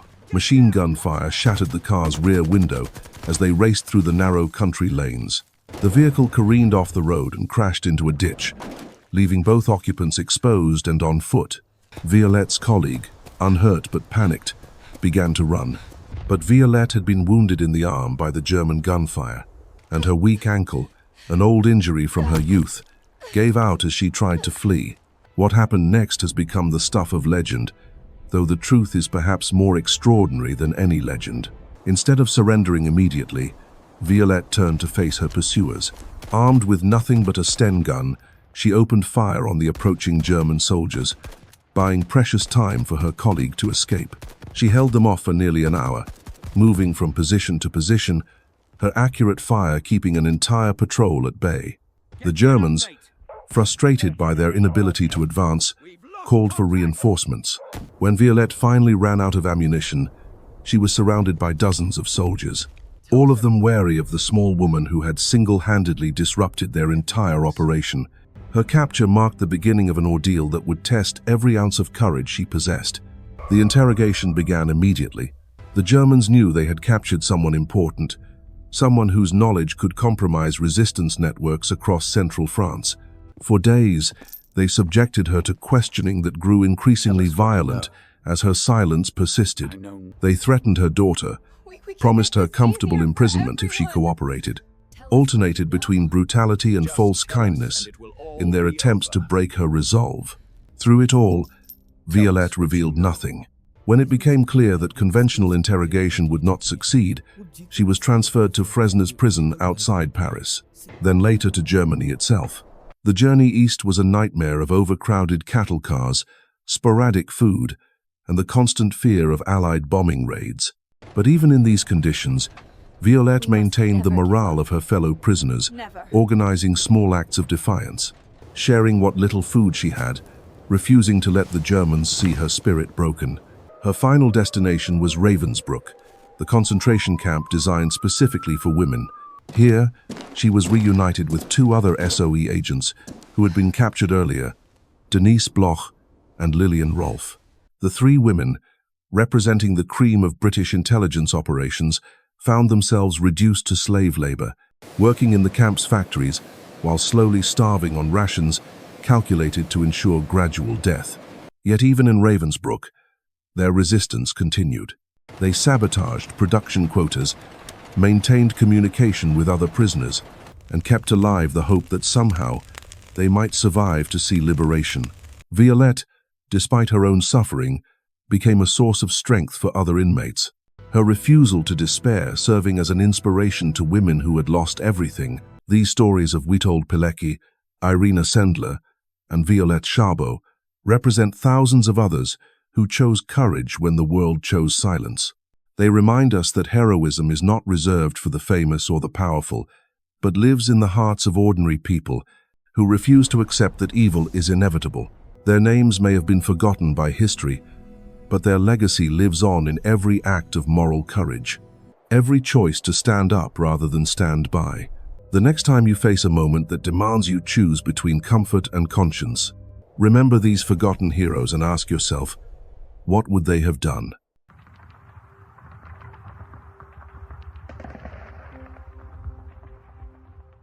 In the spring of 1943, beneath the bustling streets of wartime London, a group of British intelligence officers gathered around an ordinary desk to execute one of the most audacious plans in military history. Their weapon was not a gun, not a bomb, not a fleet of aircraft. It was a dead, homeless man. What they were about to unleash would deceive Adolf Hitler himself, redirect entire German armies, and ultimately save thousands of Allied lives. This is the story of Operation Mincemeat, a deception so brilliant, so meticulously crafted, that it reads like fiction. Yet every word is true. Picture this. You're planning the largest amphibious invasion in history up to that point. Your target is obvious to everyone, including the enemy. Your soldiers are about to storm beaches that will be crawling with machine guns, artillery, and thousands of enemy troops waiting to cut them down. The only way to save your men is to convince your enemy that you're attacking somewhere else entirely. But how do you fool the most paranoid dictator in history? How do you make Hitler himself believe a lie so completely that he moves entire divisions to defend the wrong place? The answer lay in the brilliant mind of Ian Fleming, yes, the future creator of James Bond, and a small team of intelligence officers who understood something fundamental about human psychology. People believe what they discover for themselves far more than what they're told. So instead of trying to plant false information through spies or radio intercepts, they would let the Germans find their own intelligence. They would create a dead man who would tell the most convincing lie of World War II. But this wasn't just any deception. This was a masterpiece of human engineering that required them to build an entire fictional life, complete with love letters, bills, theater tickets, and even an overdraft at the bank. They had to think like novelists, like method actors, like forensic experts all at the same time. Because if the Germans discovered even one flaw in their creation, thousands of Allied soldiers would die on the beaches of Sicily. The stage was set in early 1943, as the desert sands of North Africa finally witnessed Allied victory. British and American forces had crushed Rommel's Afrika Korps, and suddenly the Mediterranean lay open before them like an invitation. Winston Churchill and Franklin Roosevelt, meeting at the Casablanca Conference in January, faced a critical decision. Where would they strike next at the soft underbelly of Europe? The answer was painfully obvious. Sicily. The island sat like a football at the toe of Italy, perfectly positioned for launching further operations into the heart of Axis territory. Its airfields would provide crucial bases for bombing runs. Its ports would supply future campaigns. Every military strategist in the world could see it coming from 1,000 miles away. And that was precisely the problem. German and Italian commanders weren't blind. They knew Sicily was the logical target, and they were already pouring reinforcements onto the island. Machine gun nests sprouted along the beaches like deadly flowers. Artillery positions crowned every hill. The approaches to the island bristled with coastal guns and naval mines. What should have been a stepping stone to victory threatened to become a slaughter pen for Allied forces. The mathematics of invasion were brutally simple. The defenders would know exactly when and where the Allies were coming. They would be dug in, supplied, and ready. The attackers would have to cross miles of open water, then charge up defended beaches under withering fire. Even with their superior numbers and equipment, the Allies faced the prospect of catastrophic casualties, unless they could somehow convince the Germans to look the other way. This was where the peculiar genius of British intelligence came into play. In September 1939, even before the war had truly begun, Admiral John Godfrey and his assistant Ian Fleming had written what they called the Trout Memo. The document compared wartime deception to fly fishing, outlining 54 different schemes for luring the enemy into traps. Buried in this list was idea number 28. Drop a dead body loaded with fake documents behind enemy lines and let the enemy discover it themselves. Fleming's original concept was elegant in its simplicity. People are naturally suspicious of information that's obviously planted, but they trust intelligence they believe they've stolen. A captured courier, a downed aircraft, a body washed ashore. These scenarios felt authentic because they happened in war. The enemy would examine such discoveries with the keen attention of treasure hunters, never suspecting they were being fed exactly what their opponents wanted them to believe. For years, the idea remained just that, an idea gathering dust in intelligence files. But by early 1943, as the Sicily problem loomed larger, two brilliant officers dusted off Fleming's concept and began to transform it into reality. Lieutenant Commander Ewan Montague of Naval Intelligence and Flight Lieutenant Charles Cholmondeley of the Royal Air Force became the unlikely masterminds of what would become the most successful military deception of the war.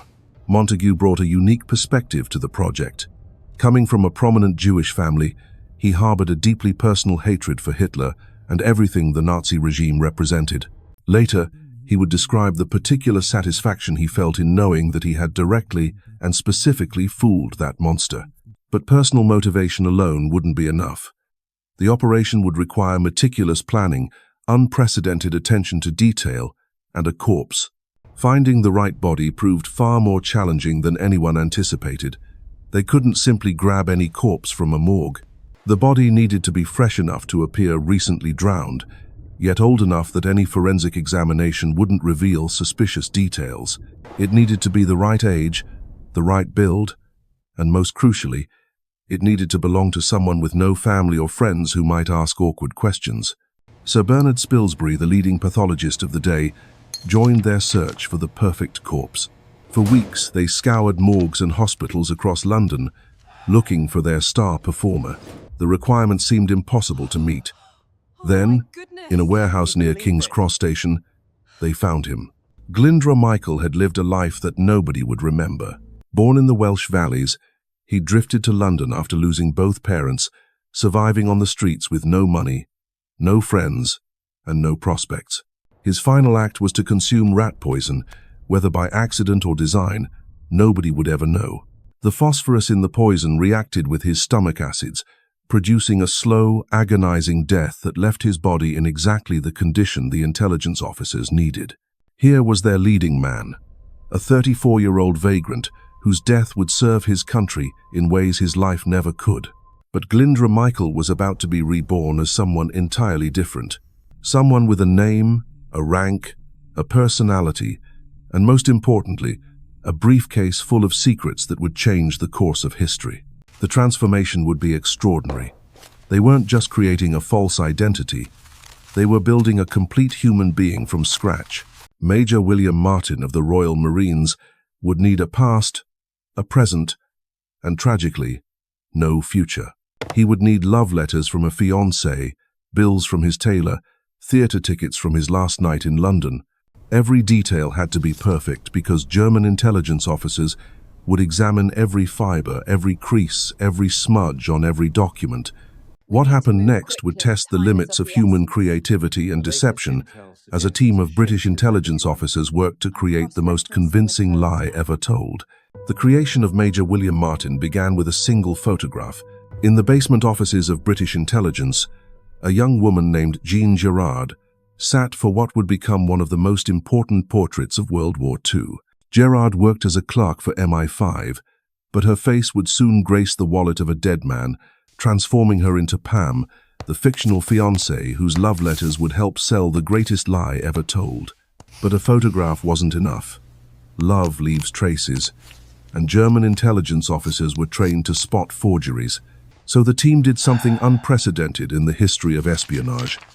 They fell in love on behalf of a dead man. Sitting around their desks in the dim light of wartime London, hardened intelligence officers crafted passionate love letters in feminine handwriting, pouring genuine emotion onto paper that would be soaked in seawater and examined under German microscopes. The letters spoke of stolen moments, of promises made and dreams shared. They referenced inside jokes that only lovers would understand, mentioned mutual friends who existed only in the imagination of their creators.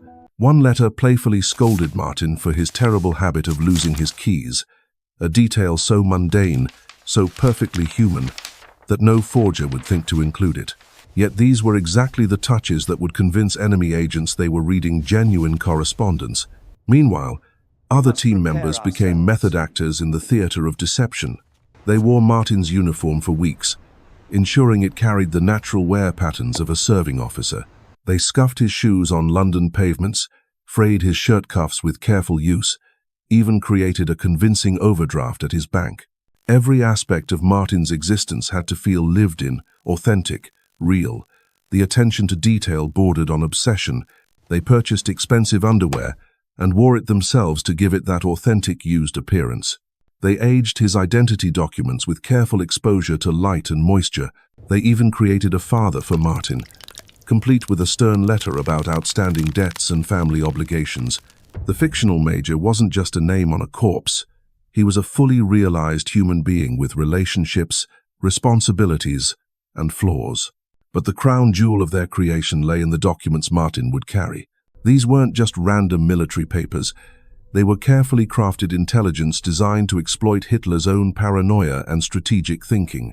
The masterpiece was a personal letter from Lieutenant General Sir Archibald Nye to General Sir Harold Alexander, written in the casual tone of old friends discussing sensitive military matters. The letter's genius lay in its use of reverse psychology. Rather than simply claiming the Allies would attack Greece, Nye wrote that they stood a very good chance of making the Germans think they would go for Sicily, since it was an obvious objective about which the enemy must be nervous. This was deception within deception, a lie wrapped in truth that played directly into German assumptions about Allied strategic thinking.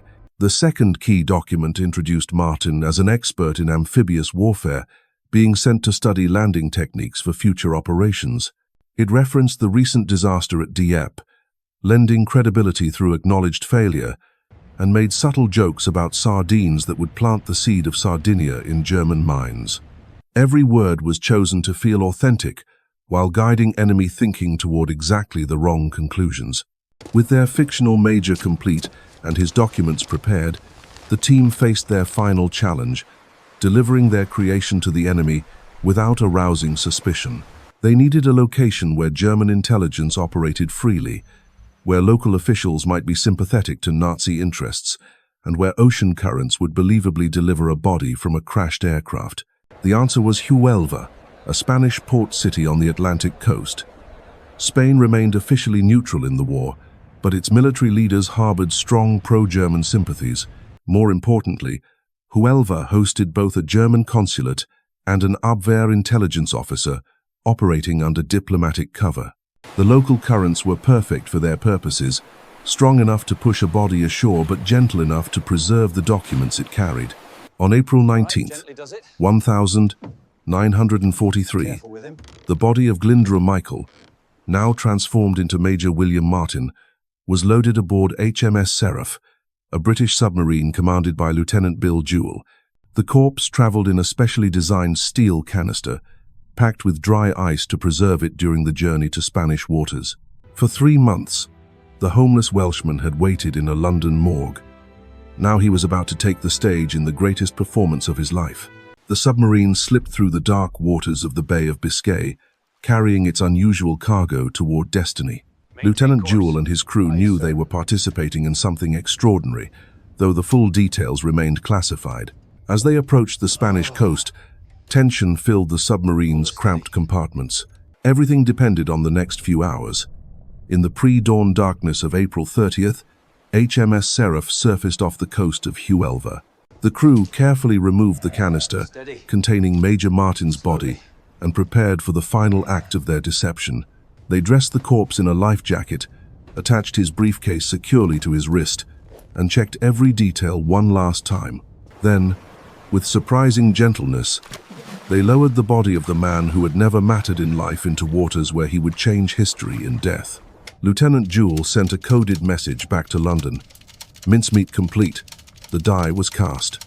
Within hours, Spanish fishermen would discover the body of a British officer carrying secrets that would redirect the course of World War II. But first, those documents had to find their way into German hands, and the enemy had to believe what they read. The morning sun rose over Huelva as local fishermen hauled in their nets, expecting nothing more than the day's catch. Instead, they found themselves players in a drama whose scope they could never imagine. The body floating in their nets wore the uniform of a British major, his briefcase still attached, his documents still sealed. Within hours, Spanish authorities would examine the mysterious corpse, and the greatest deception in military history would begin its final, crucial phase. The Spanish authorities who first examined Major Martin's waterlogged corpse had no idea they were handling dynamite. To them, he was simply another casualty of war, a British officer whose aircraft had presumably crashed into the unforgiving Atlantic. The local coroner, exactly as the mincemeat team had hoped, was not sophisticated enough to detect the elaborate deception. He saw what they wanted him to see: a recently drowned Royal Marines officer carrying classified documents that had somehow survived his watery grave. But the real target wasn't the Spanish coroner. It was the German intelligence network that operated like a spider's web throughout supposedly neutral Spain. Within hours of the body's discovery, whispers began flowing through the shadow channels of espionage. A British officer, carrying papers, documents that might reveal Allied intentions in the Mediterranean. The bait was in the water, and the fish were already circling. The Spanish military commander in Huelva, Colonel Alfonso Moreno, was precisely the kind of man the British had counted on finding. Pro-German in his sympathies, ambitious in his outlook, and eager to prove his worth to his Nazi contacts, Moreno saw opportunity in the waterlogged briefcase chained to the dead major's wrist.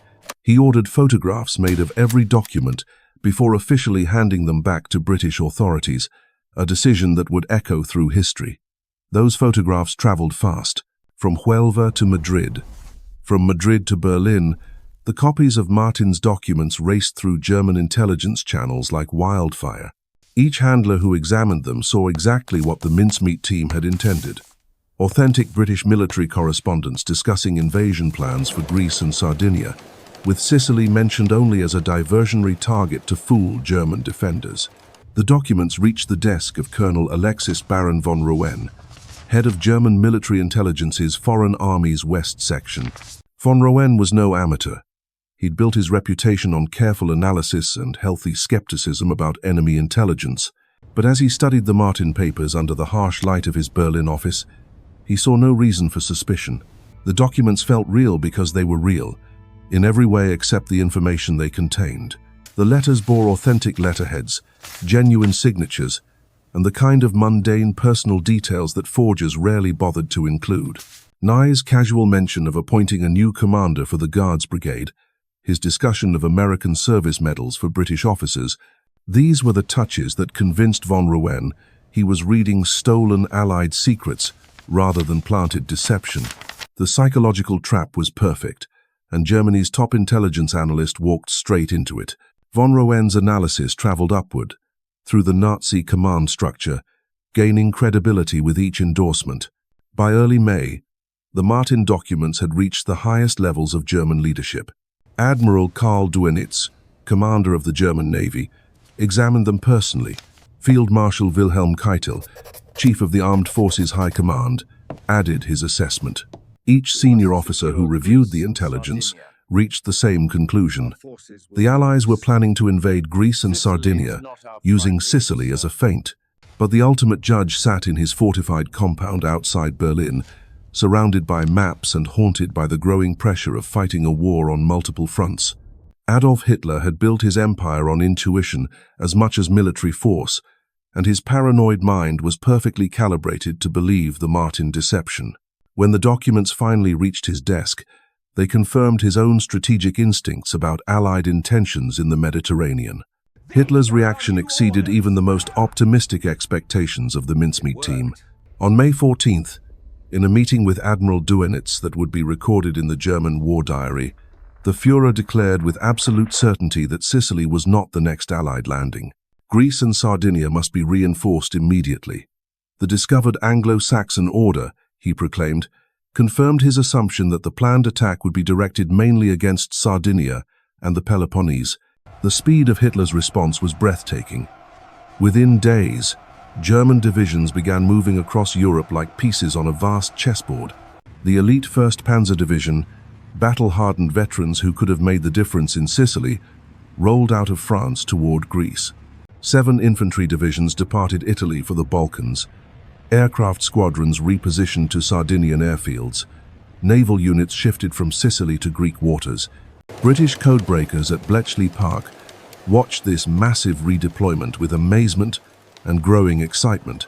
Through their interception of German communications, they could track the success of Operation Mincemeat in real time. Encrypted messages flew between German headquarters as commanders scrambled to redeploy forces according to Hitler's new strategic vision. The phantom threat created by a dead homeless man was reshaping the entire German defensive posture in the Mediterranean. The psychological impact on German planning was even more profound than the physical troop movements. Hitler's conviction that Greece remained the primary target created a cascade of defensive preparations that stretched German resources to their breaking point. Coastal fortifications sprouted along Greek beaches. Supply lines extended across the Balkans to support forces that were defending against an invasion that would never come. Meanwhile, Sicily, the actual target of Allied invasion plans, found itself increasingly stripped of defenders. The German and Italian units that remained on the island watched nervously as their reinforcements departed for other theaters. Local commanders sent increasingly urgent requests for additional troops, only to be told that the real threat lay elsewhere. The mincemeat deception was working exactly as intended, but the true test still lay ahead. As June gave way to July, Allied invasion fleets began assembling in North African ports. Thousands of ships loaded with men, tanks, artillery, and supplies prepared for the largest amphibious operation yet attempted in the Mediterranean. The soldiers boarding those vessels had no idea that their chances of survival had been dramatically improved by the posthumous service of a man whose name they would never know. The irony was perfect. Glyndwr Michael, who had lived his entire life unnoticed and unmourned, was about to save thousands of lives through his death. The homeless vagrant from Wales had become, in the most literal sense possible, a war hero. His sacrifice would be measured not in the enemy soldiers he killed, but in the Allied soldiers who would live because German defenders were looking the other way. But Operation Mincemeat's greatest triumph still lay ahead. When the first Allied troops stormed ashore at Sicily, they would discover beaches far less defended than anyone had dared hope. The machine gun nests were there, the artillery positions remained, but the massive reinforcements that should have made the invasion a bloodbath were hundreds of miles away, guarding against phantom armies that existed only in Hitler's deceived imagination. The stage was set for vindication on a scale that even the mincemeat team had hardly dared imagine. Their elaborate deception was about to be tested in the crucible of actual combat, where success would be measured in lives saved and strategic objectives achieved. The greatest lie ever told was about to collide with the brutal reality of war. The morning of July 9th, 1943, dawned clear over the Mediterranean as the largest invasion fleet in history began its approach to Sicily. Aboard hundreds of ships, Allied soldiers checked their equipment one final time, many writing what they believed might be their last letters home. They had trained for months, studying maps of beaches they expected to be crawling with German machine guns and Italian artillery. What they didn't know was that a dead man had already fought their first battle for them. Operation Husky, as the Sicily invasion was codenamed, represented everything the Allies had learned about amphibious warfare since the disasters of Gallipoli and Dieppe. Montgomery's 8th Army would strike the southeastern coast while Patton's 7th Army hit the south. The plan was sound. The forces were ready, but everyone from Churchill to the lowliest private knew that success would come at a terrible price. Or so they thought. As the first landing craft hit the beaches near Syracuse and Gela, something extraordinary happened. The murderous crossfire that Allied planners had anticipated simply wasn't there. German resistance was fierce but scattered, lacking the concentrated firepower that should have turned the surf red with blood. Italian coastal divisions fought bravely, but found themselves outnumbered and outgunned. The reinforcements that should have been rushing to support them were hundreds of miles away, defending beaches in Greece that would never see an Allied soldier. The reports flowing back to Allied headquarters defied belief. Casualties were running at 1/7 the projected rate. Ships that commanders expected to lose by the hundreds remained afloat. Beaches that should have become killing fields were secured within hours rather than days. Something had gone very, very right, and the reason lay in a briefcase that had washed ashore 2 months earlier. Even as Allied forces poured onto Sicilian beaches, Hitler remained convinced that the real blow would fall elsewhere. German signals intercepted by Bletchley Park revealed the stunning success of the mincemeat deception. 4 hours after the Sicily landings began, German aircraft were still being transferred from Sicily to Sardinia. The Führer's paranoid certainty that Greece remained the primary target had created a strategic blind spot that Allied forces were exploiting to devastating effect. The speed of the Sicilian campaign shattered every prediction. What military planners had estimated would take 3 months was accomplished in just 38 days. City after city fell to the advancing Allies as German and Italian defenders found themselves fighting without the reserves they desperately needed. The Phantom divisions defending Greece against imaginary invasions might as well have been on the moon for all the good they did Sicily's actual defenders. The fall of Sicily triggered a cascade that would reshape the entire war. Mussolini's government crumbled, Italy surrendered, and Hitler found himself defending a second front he'd never wanted to open. The homeless man from Wales had achieved what entire armies struggled to accomplish. Operation Mincemeat stands as proof that in war, the greatest victories sometimes come not from the strongest weapons, but from the most creative minds. A single lie, told with perfect conviction, had fooled the most paranoid dictator in history and saved thousands of lives in the process.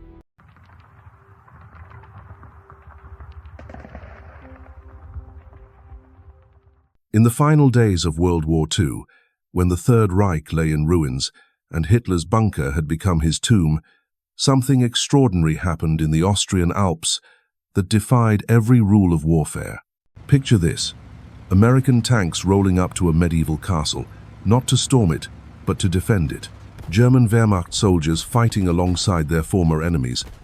French prisoners taking up arms beside their captors. And at the center of it all, a tennis champion vaulting castle walls like something out of a fairy tale. This is the story of the Battle of Castle Itter, fought on May 5th, 1945. A battle so bizarre, so impossible, that military historians still struggle to categorize it. It was the only time in the entire war when American and German forces fought side by side. The only documented case where a member of the Waffen-SS switched sides mid-battle. And it all happened in a place that looked more like something from a Brothers Grimm story than a World War II battlefield. What I'm about to tell you sounds like the plot of a Hollywood blockbuster written by someone who'd never picked up a history book. But every word is true. Every impossible alliance actually happened. And by the end of this story, you'll understand why this single day changed the trajectory of post-war Europe in ways that echo even today. But before we dive into the madness of May 5th, we need to understand how this perfect storm of unlikely allies came to be. Because the Battle of Castle Itter wasn't just strange, it was strategically crucial. The prisoners locked inside weren't random soldiers or civilians. They were the cream of French political and military leadership. Former prime ministers, generals who had commanded millions, intellectuals whose ideas would reshape Europe. Their survival or death would determine the very future of France. The castle itself sits like something from a dark fairy tale, perched 2,000 feet above sea level on a rocky knoll in the Tyrolean Alps. Built on foundations dating back to medieval times, this 19th century fortress commanded sweeping views of the valleys below. But its beauty masked a sinister purpose. In 1943, Heinrich Himmler's SS had seized the castle and transformed it into a prison for what they called Ehrenhäftling, honorary prisoners. These weren't ordinary POWs. They were bargaining chips, human currency that the Nazi regime hoped to trade for favorable terms when the inevitable end came. Among those stone walls lived men who had once held the fate of nations in their hands. Édouard Daladier, who had been Prime Minister of France when Hitler invaded Poland. Paul Reynaud, who had led France during the darkest days of 1940, General Maurice Gamelin, who had commanded the entire French army during the Battle of France, General Maxime Weygand, hero of World War I, and Gamelin's successor. These weren't just prisoners, they were living libraries of French institutional knowledge. But perhaps the most unexpected prisoner was Jean Borotra, the legendary tennis champion known as the Bounding Basque, one of the famous Four Musketeers who had dominated world tennis in the 1,920 seconds and 30 seconds. Borotra was as famous for his athletic prowess as for his ever-present blue beret and acrobatic playing style. What was a tennis star doing locked up with France's political elite? The answer lay in his courage. Borotra had refused to collaborate with the Nazi occupation, instead working with the French resistance until his arrest by the Gestapo in 1942. The castle's transformation from a cultured salon, where Tchaikovsky had once composed to a Nazi prison, represented everything wrong with Hitler's Europe. Where music and art had once flourished, now fear and oppression ruled.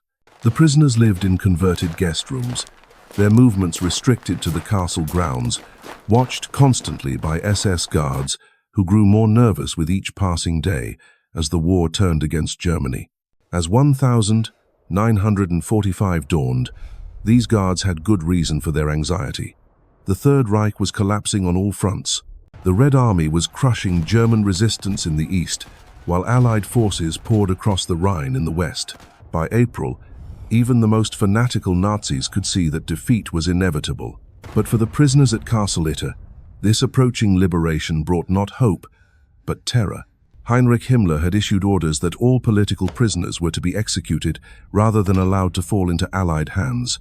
These men knew too much about Nazi crimes, held too much influence over post-war Europe. Their testimonies could prove devastating at war crimes trials. Better to eliminate them entirely than risk their survival. The prisoners could hear the distant rumble of artillery growing closer each day. American forces were advancing through Austria, but would they arrive in time? The SS guards grew more agitated, more trigger-happy. Some talked openly of following Himmler's execution orders. Others simply wanted to flee before the Americans arrived. The tension in the castle became suffocating. Meanwhile, in the nearby town of Wörgl, another drama was unfolding that would prove crucial to the castle's fate. Major Joseph Sepp Gangl commanded the remnants of a Wehrmacht artillery unit, men who had fought through the hell of the Ardennes offensive and the long retreat that followed. Gangl himself was a decorated officer, awarded the German Cross in Gold just weeks before for his service. But like many German soldiers in the war's final days, he faced an impossible choice. His superior, Lieutenant Colonel Johann Giel, had ordered him to defend Wörgl to the last man against the approaching Americans. It was a suicide mission, one that would accomplish nothing except the senseless deaths of his soldiers and the destruction of an Austrian town filled with innocent civilians. Gangl looked at his men, exhausted veterans who had already sacrificed enough for a cause that was clearly lost. He looked at the town's residents, who displayed white flags and Austrian colors in their windows, desperate for peace. That's when Gangl made the decision that would define the rest of his short life. Instead of following orders, he contacted the local Austrian resistance, led by a man named Alois Mayer. The Wehrmacht major began secretly providing weapons and intelligence to the resistance fighters, helping them prepare for the American arrival. It was treason by any military definition, but Gangl had decided that his conscience mattered more than his oath to a regime he no longer believed in. This wasn't just a crisis of loyalty for one German officer. Across Austria and Germany, similar scenes were playing out as soldiers, officials, and ordinary citizens grappled with the collapse of everything they had been told to believe. Some, like the fanatical SS unit still roaming the mountains, chose to fight to the bitter end. Others, like Gangl, chose a different path. The convergence of these separate dramas, the French prisoners facing execution, the American forces advancing through the Alps, the German officer choosing conscience over orders, was about to create one of the most extraordinary moments in military history. But first, we need to meet the American tank commander, whose decision to trust his enemies would change everything. Captain John C. Jack Lee, Jr. was exactly what Hollywood would have cast as the archetypal American tank commander. A graduate of Norwich University, he was a cigar-chewing, whiskey-drinking leader of men who had earned his crew's loyalty through months of hard fighting. His Sherman tank, nicknamed Besottin Jenny after a cheating girlfriend, had rolled through the hills of France and across the Rhine, with Lee earning a Bronze Star along the way. By early May 1945, Lee and his men were operating in the kind of fluid, chaotic environment that marked the war's final weeks. Traditional command structures were breaking down. Communications were sporadic. Units were scattered across the Austrian countryside, dealing with everything from surrendering German forces to displaced civilians to die-hard Nazi holdouts who refused to accept reality. It was in this atmosphere of controlled chaos that Lee received one of the strangest requests of his military career. On May 3rd, a small group approached his position near the town of Kufstein. Among them was a German Wehrmacht major who claimed to represent the Austrian resistance. The major's name was Joseph Gangl, and his proposal sounded like something from a fever dream. There was a castle, Gangl explained, where French political prisoners were being held. Important prisoners. men whose survival could determine the shape of post-war Europe. The SS guards were planning to execute them before American forces could arrive. Would Lee be willing to join forces with German soldiers to prevent this massacre?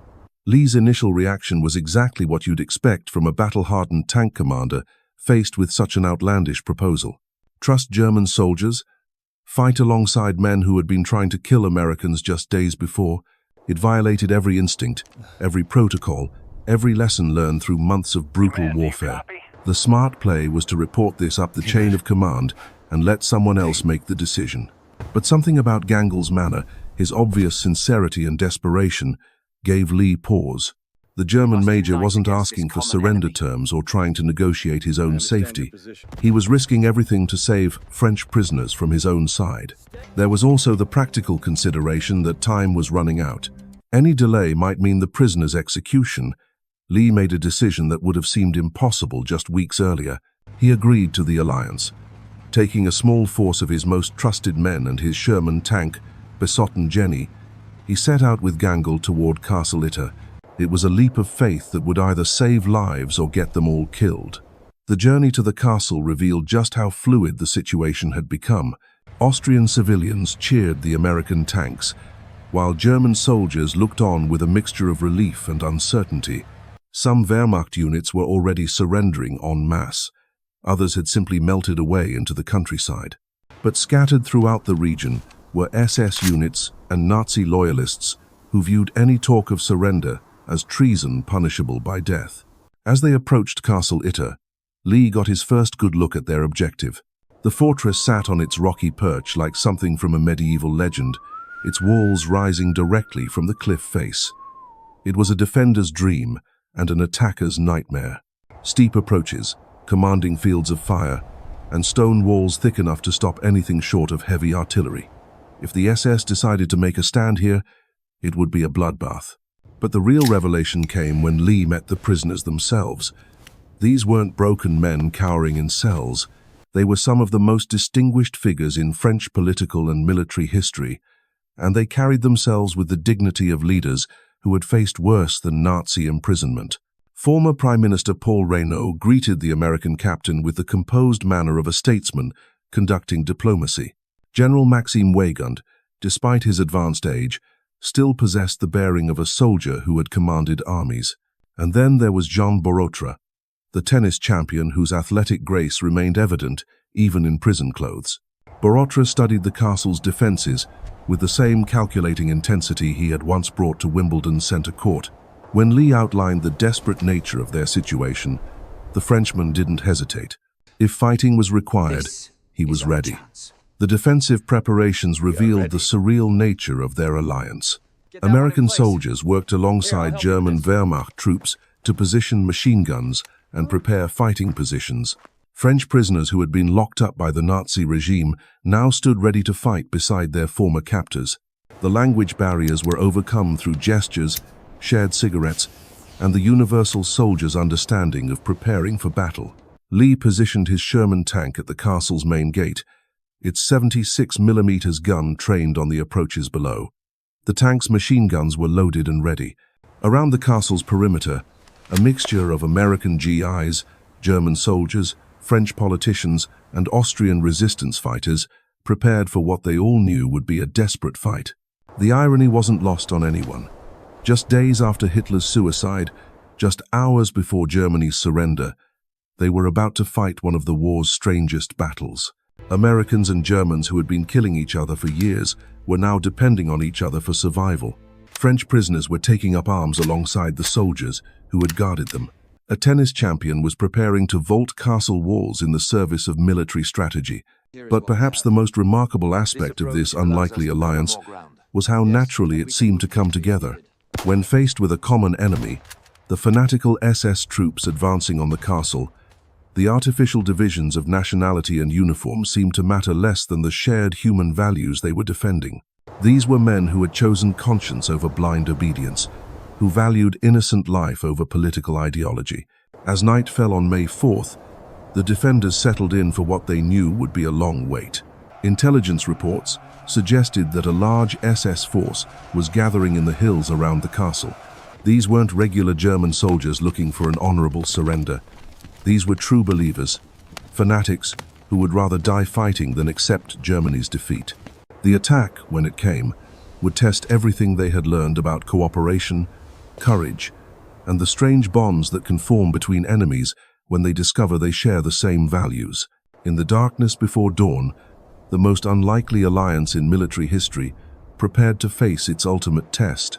The dawn of May 5th broke grey and cold over the Austrian Alps, mist clinging to the valley floors like the breath of ghosts. Inside Castle Itter, the defenders had barely slept. Every creak of ancient timber, every whistle of wind through the stone corridors sent hands reaching for weapons. They all knew what was coming. The only question was when. Captain Lee made his rounds through the castle's defensive positions, checking on his impossible collection of allies.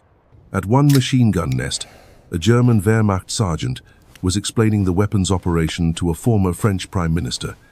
At another position, an American GI shared his rations with Austrian resistance fighters who looked young enough to be his little brothers. The sight would have been absurd if it weren't so deadly serious. Jean Barotra had barely rested through the night.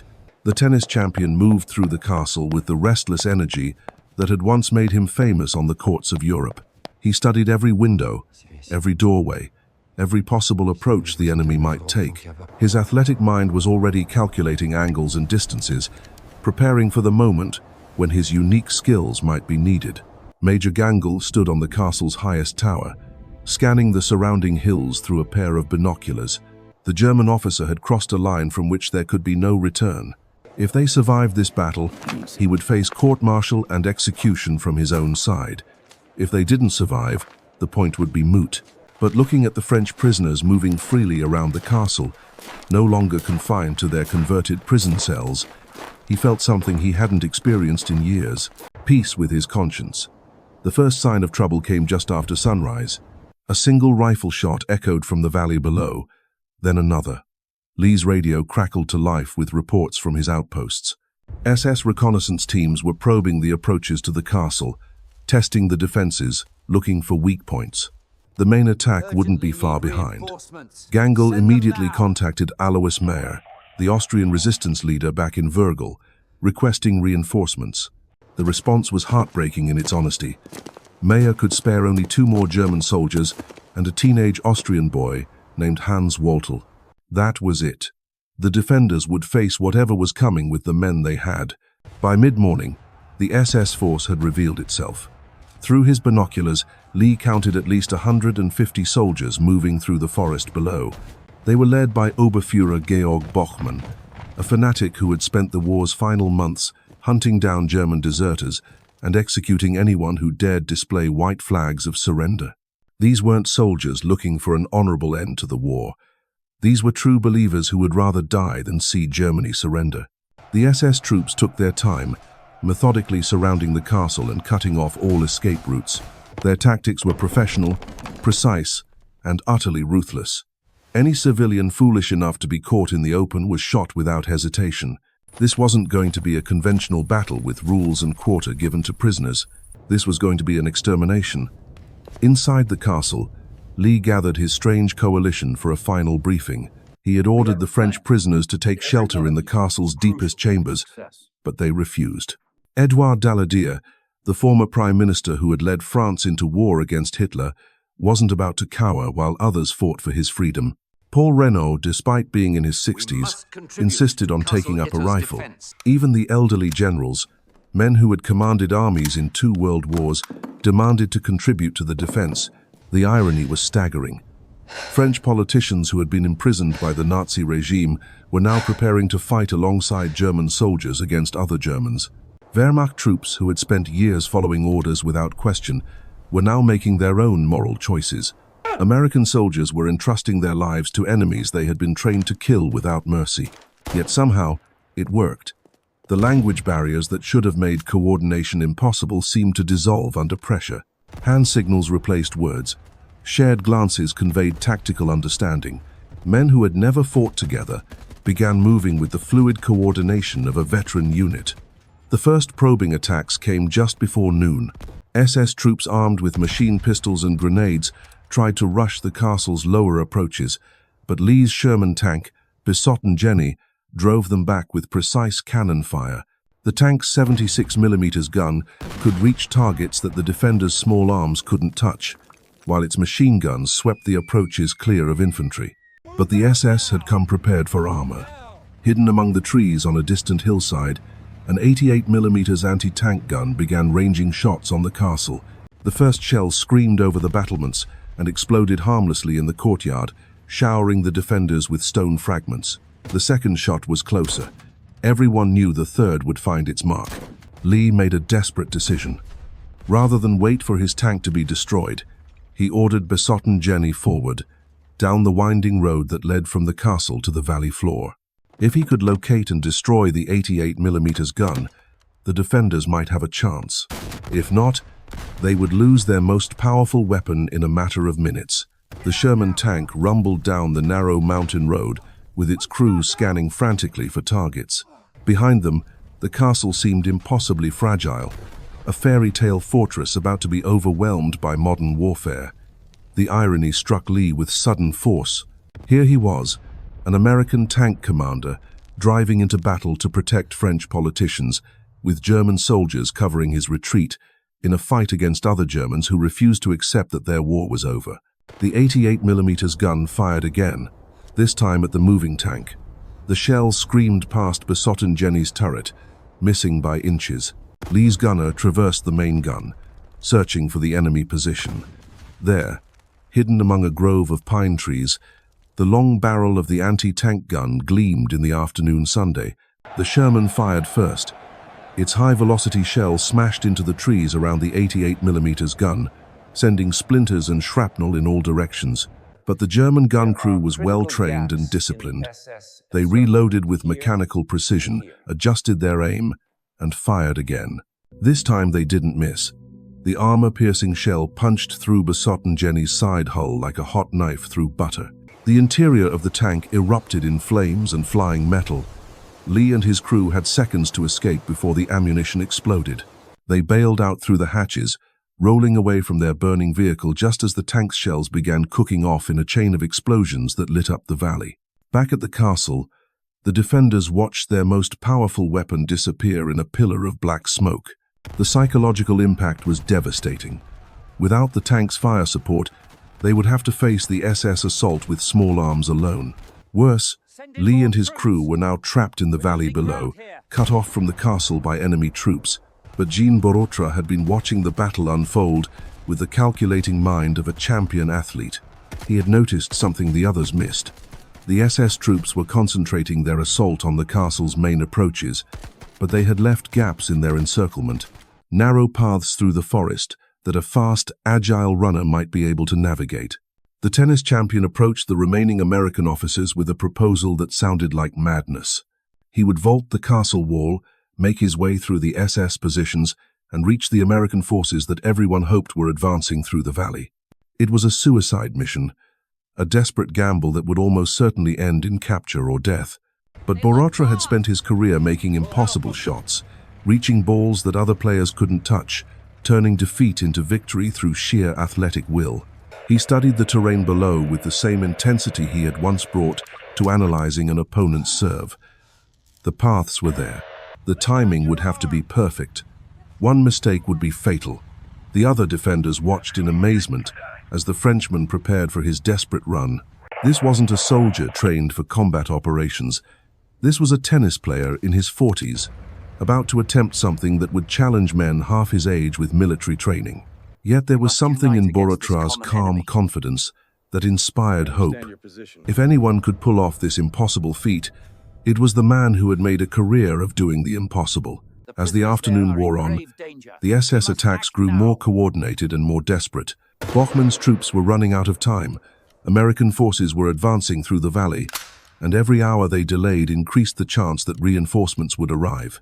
The SS commander ordered a full assault on the castle's main gate, throwing everything he had at the ancient stone walls. The defenders met the attack with everything they possessed. German machine guns chattered from the battlements, while American rifles picked off individual targets. French politicians who had never fired a shot in anger found themselves reloading magazines and passing ammunition. the castle's courtyard filled with smoke and the sharp crack of small arms fire. In the midst of this chaos, Jean Borotra made his move. He vaulted over the castle wall with the same fluid grace that had once made him famous on tennis courts around the world. The 47-year-old athlete landed softly on the rocky slope below and immediately began his desperate run through enemy territory.